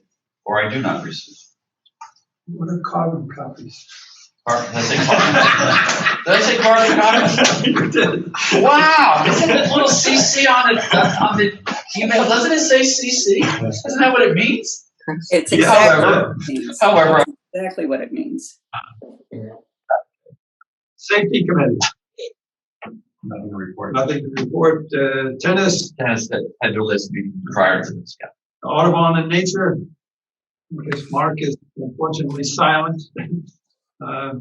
He's not even. Memorial. I have one question, and this is with the memorial. And I understand Jim's point about what the legacy, but the memorial committee never submits a report. Never does any reports. Yeah, Mr. McClay publishes something only at the end of the year. Oh, it's once a year. Yeah. Because they're supposed to have 3 meetings a year according to the charter. But they meet regularly. They meet when we have a project and we bring it to the board for approval. And that's the other thing I said, because it says in responsibility, I just want to ask this if it's there too. And it says responsibility, propose projects for the enhancements of the Foxfire community, as in the planting of trees, shrubs, perennials, gardens, or the construction of fountains and memorial entities deem appropriate. Right. I told me the other day we're going to heat the pool shower with Memorial Club money, Memorial Charter money. Is that true? It was asked if we would investigate it. Okay. It was actually investigated. So Okay, we're- that's fine. All right, no problem. Got it. Thank you. Jim, I will communicate with Len McClay and encourage him to please meet to discuss these issues. I don't think it's appropriate for him to refuse to meet. This is an ongoing point of contention, and I think it has to be resolved. And he and I his agree. committee- Thank you. I agree. I explained to him, I mean, I never talked to Mr. McClay directly. I always spoke through Mark Schwab, but I said the reason was we have this confusion in the community about the relative roles and responsibilities of the two organizations, and I have been directed to meet to try and get this resolved. And Mark reported back to me that Mr. McClay's response was he didn't see any need to meet. The memorial fund's been going on for years. It intends to continue. So that was it. He wouldn't meet. Thank you. He shared the opinion that he feels as though the memorial fund is well defined and has over the years, and that if he were to meet, that he'd like to meet in a larger group and just that's really what is. That's fine. Right. You know, if, a larger group meaning he wants his full committee to meet with their full committee or with somebody in the board involved. Yeah, I think if need be, we were going to do that, but we thought the most efficient thing would be the chairman of the two committees to meet, and along with the board liaisons. That you don't want a huge room full of people to try and resolve these things. You want to just have a civilized conversation among a few people, and that's what we were trying to promote. And I'm happy if we come to an agreement, the four of us, that we can have our respective committees endorse it. That's fine with me. But good grief, I don't want a huge room full of people, 18, 20 people trying to resolve issues like this. Right. So I will communicate with him and request that he. Philip, I said, just quickly, one more thing, if you don't mind. Go ahead. Let me interrupt you. But I did ask, wouldn't it be a good idea, the Memorial Committee, to publish a list of what monies they have, at least on a quarterly basis at Foxtails, and to indicate to the membership where money went? We haven't done that. I know I brought it up the first time I was at one of these meetings, but it seems to me that it would be a good idea to use Foxtails to let the members know where the money's going and thank them. Yeah, what he does, he normally writes an article every year and lists all the projects for the year, but he decided to do it. One thing, we haven't released any funds to the Memorial Committee for several months, so, but in the future, we can certainly do it. Sure, okay, thank you. Okay. Let's see, statutory rules, I assume we're taken care of. So Communications Committee. All right, the Communications Committee, I'd like to bring forth the name of Ted Bachweg as a new member to the committee. Ted and his wife Helen are brand new owners here at Foxfire. I'd say maybe 5 or 6 weeks at the most. They're avid boaters, and they were previously members of the Marina Cove community at Windstar. Ted served as treasurer and president on the Marina Cove board at WinStar, and he saw implementation of many projects. In his career, he held executive management positions in sales, marketing, design, and manufacturing. We believe that his knowledge and experience will add considerable value to the work of the Communications Committee. He's already brought forth some interesting observations and ideas for our consideration. So I make a motion to approve Ted Bachweg as a new member of the Communications Committee. I second that. Is there any further discussion? All in favor, please say aye. Aye. Anyone opposed? Okay, done. Okay, Christine, any? Yes, so we want to talk about the master plan. Members should know that we are now posting on the website under the master plan tab the photos and video of what's going on.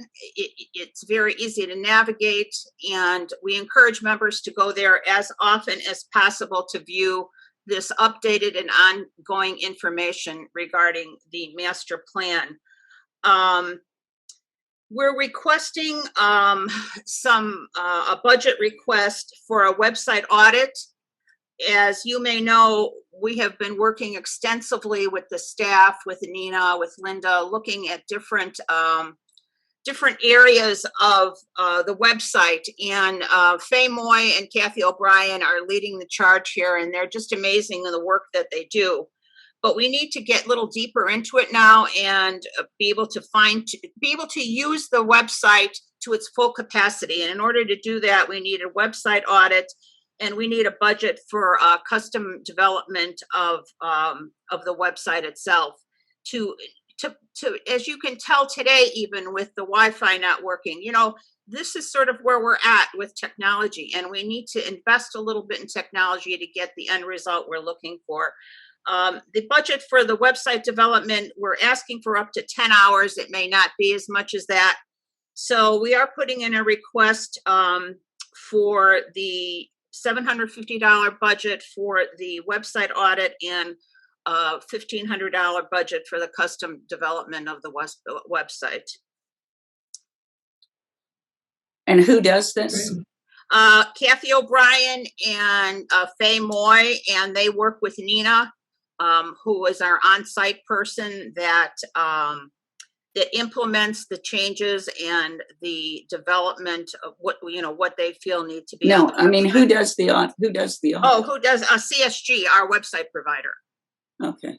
Yeah, Jonas, CSG. Yeah, I'm sorry. I should have put that on there. We feel that we've finally come to the stage that we really do need to invest in order to really make this investment into streamlining our operations, how to effectively use the website across, food and beverage, the pro shop, we talked about Chelsea, all those things come together through the website. It's a tool that needs to be improved and enhanced. And so we feel that the committee feels that these steps will really help them put their finger on what's going on. This is what she does for a living. She brings a lot of expertise to the table. Okay, so this is going to make the website more accessible or easier to use? And it's easier to use. There's no search feature in the website. People talk about they don't know how to, get to this portion of where I'm at right now, right? People's like, well, where do I find that on the website? So, there's no search feature. It's not like you can have that little magnifying glass and you type in, golf videos or something like that. So, but not that we're going to develop that necessarily, but what we're saying is we're trying to understand the functionality of how these keys are. Faye Moy did a mock-up for us of some of how this website works, and it was a real eye-opener, and I can see why we're having the issues we're having with it. And we need to invest in this tool. This is a very valuable tool. I mean, we've got reciprocals on here. This is the Member Central page, but you go into forms, and do members know all these forms are on there? I mean, we've developed this from starting when Mindy Whitehouse and Ed Evans were working on this originally, and Maria Gagnier, and we've gotten to this point, but now we need to take it to the next level of developing this website and understanding what it can or cannot do. We're going to stay with this product. It's integrated into our back-end AR, but we want to develop it as best we can to improve operations in the office also, to make the pro shop more effective. What's back-end AR? The motion to fund these two budget items, 1,500 and 750. Is there a second to that motion? Second. And this has just come out of operations funds. Yeah. Okay, so there's a motion and seconded. Is there any further discussion? Christine, does any of this involve creating an app? The mobile app, are you talking about the mobile app? Yeah. That is, this does not involve the mobile app, but it is on our agenda of things to talk about. And we're hoping with, these additional members on the committee that we'll be able to assign some of those responsibilities to them. Was that a yes or a no? Okay. That's a no on the app on this ask for this budget. Okay. So any further discussion? All in favor of these two funding items, please say aye. Aye. Aye. Aye. Anyone opposed? Okay, you got your money. Okay, and I Go just ahead, want to Chrissy. talk about two more things. We have Pat Witt is working this training project. She's going to submit this budget thing of $50 for this software she's using that she's going to use for training, and I'm just sort of clicking through what she's already done with it. We think training is very important for our members so they could use the website more effectively. She's put quite a bit of time and effort into this, and we're going to develop online training modules, in-person training for members. So she'll just be submitting that as a reimbursement item, as we do with the Zoom application that we have here. And then the last thing, we're going to be creating a new member forum, if I could find that. And Donna Healy is leading the charge on that. I'm sorry. Oh, here we go. Donna Healy is leading the charge on that. We want to reimagine how we onboard new members. We've had, and Donald can speak to this, how many new members in the last year? 75 owner members, something like that. I mean, it's a significant number.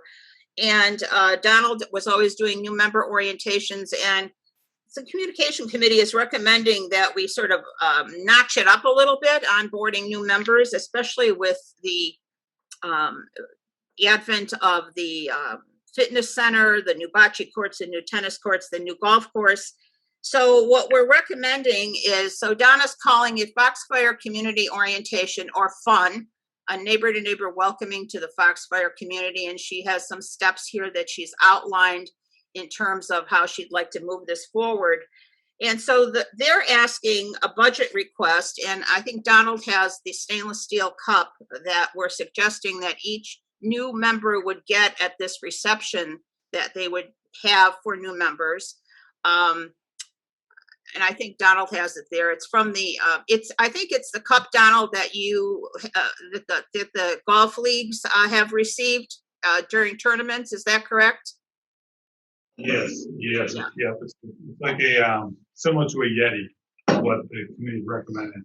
Right, it's a nice quality. I know that Roger and Chad went and looked at another option. Do you want to talk about that, Roger, really quickly? We can get either one of these size cups. We can customize. A former member of Foxfire owns a very sophisticated facility. Doug Parker. Doug has been willing to help us out. He basically sells $250,000 to $500,000 machines to ad specialists all around the country. but he has to do things within his plans. He can sell us that cup for $22 as opposed to the $32 that if we went to a third party. Doug's willing to help us. Okay. So we'll look at both those options and maybe even come up with a third option. But the point is, we do want to give each new member, a mug like that.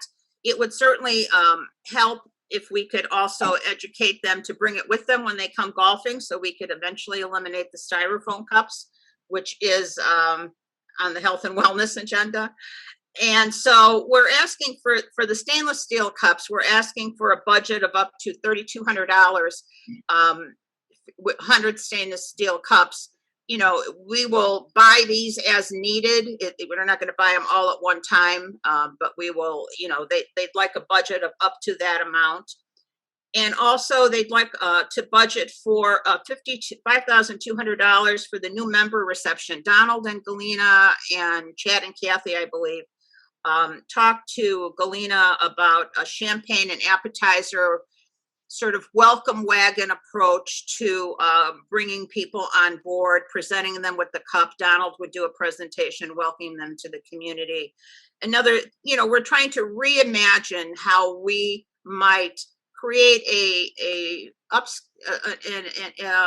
more interesting way to bring members on board. So the request is for $3,200 for a budget for the stainless steel Foxfire water containers, and a budget of approximately $5,200 for a new member reception, which will include champagne and appetizers. And this will go retroactive for members that have been here through the new members that came on board through the COVID. And we've not been having these new member receptions. And then as time goes on, as new members come on board. So initially we'll have, you know, larger groups of not more than 25, but then, you know, it'll dwindle down as time goes on. But Donald and Galena and Chad, I believe, and Faye, or Donna rather, came up with that number as an appropriate number to ask for budget. So I put this. You've been doing these receptions for new members in the past, right? Donald has been doing a new member onboarding orientation. It's not really been a reception of sorts. They've had coffee and some sweet rolls. This is a whole new idea and concept. We do it in the dining room. Again, we're trying to reimagine the new Foxfire that's going to be out there. Donald, do you have any comments on all this? I would just say that, you know, for these purposes, we could certainly put it in the budget under Board of Directors expense for the next fiscal, at least the next fiscal year. So we want to establish that so that it would be in the budget, right? Because the expenses that we'd be absorbing in that fiscal year, and so it would be appropriate to you know, say to the finance committee, this is what we would like to do, if in fact that's the will of the board. Yeah. I just had a couple of quickies. Just first of all, the $3,200. If we go with the Doug Parker, which is very nice, by the way, and it's $2,200, right? That's correct. Right. So we drop the $3,200 goes to $2,200. The other thing is, oh, Christine, you changed the page on me. Doggone. Okay. The first, it doesn't matter. Don't bring it back. It said first. Bullet number 1 said meeting to meeting with person to person meeting. It says as soon after purchase as possible. Right. So that's not really what we're saying here is Donald, somebody's going to meet with that new owner, like, or what I'm trying to figure out the difference between a reception and an orientation. Yeah. Is that the orientation? Well, the reception. That's more of the one. Go ahead.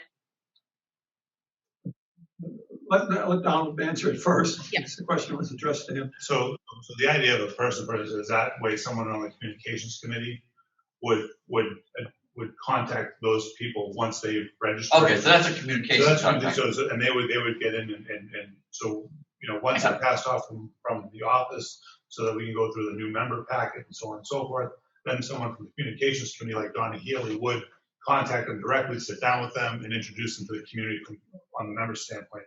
the actual reception would be more of a formal, gathering with a large group of people, whereas the other one would be one-on-one.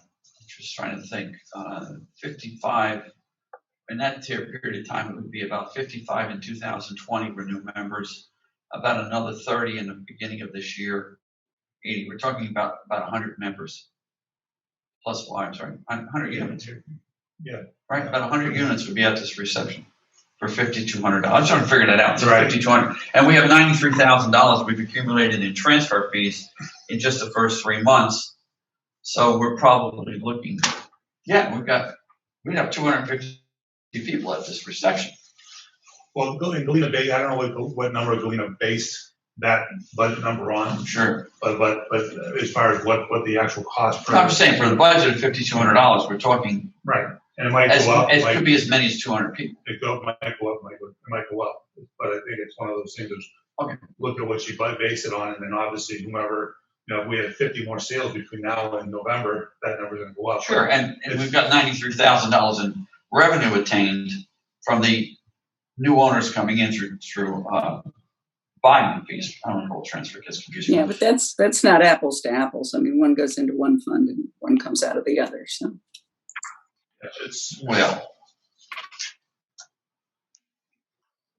Okay, well, we've had a request for $3,200 for the water container. Let's say up to $3,200 for the water containers, and up to $200 for the new member reception. Is there a second to the motion to approve that? And this is for the new fiscal year. For the fiscal year beginning in October 1st. Right. Okay. Is there such a motion? So moved. Okay, so moved. Is there a second? I second. Is there any further discussion? All in favor, please say aye. Aye. Aye. Aye. Aye. Aye. Anyone opposed? Okay, done. Okay, Chris. Foxtel's editorial board just received a new application from a member that's interested. We've not had the opportunity to sit down and meet with her. Otherwise, we'll be meeting again shortly to edit the July issue of Foxtails. Health and Wellness met and had extensive planning session for this next year. You can see the chart here. This was a subcommittee of the whole committee, and they sort of laid out some of the ideas they have to,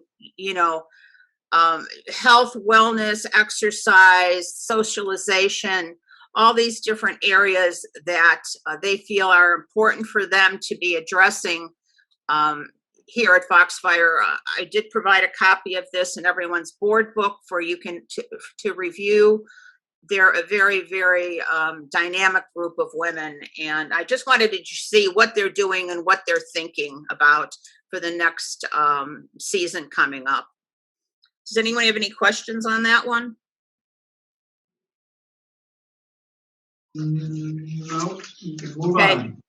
And then last but not least, like approval of 2 new members to Health and Wellness, Julie Ann Aducci, who just recently did the Let's Dance yoga program, and full-time resident here at Foxfire.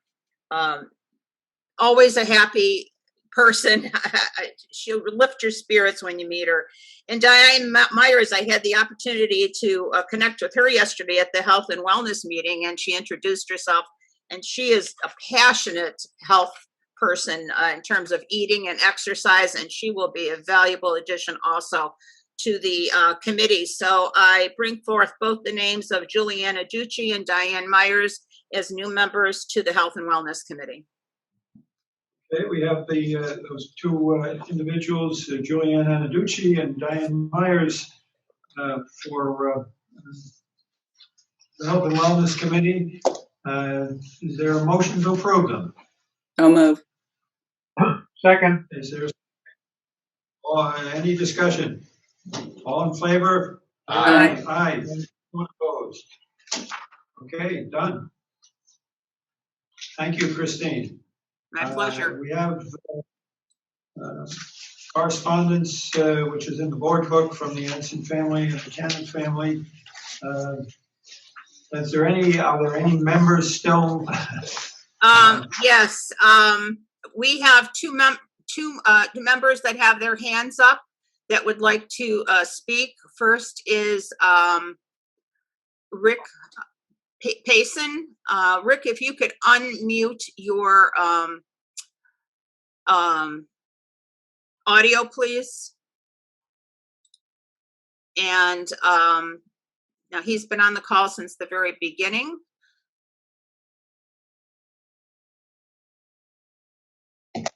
Okay, I don't see, also Kathleen Brenham, she has her hand up. Oh, well, I have both Rick and if we could ask you to unmute yourselves, please, so you can speak.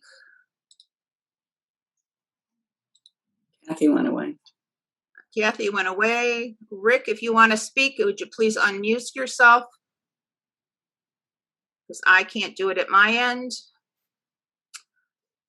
So Rick has not unmuted himself. He's still there, though. He's still there. I wish I could do it, but I can't. I know, the last board meeting, Mrs. Pessin had. Oh, here, he's on now. I'm sorry. He's on now. Rick, are you on now? Yes, Christine. Okay. Would you like to speak to an issue that we talked about today? No, I think I'm happy with just about everything that went on. I had some comments at the time, but you guys seem pretty busy, so I let you talk. Interesting meeting. Well, we appreciate you being on from the very beginning. You're quite the trooper.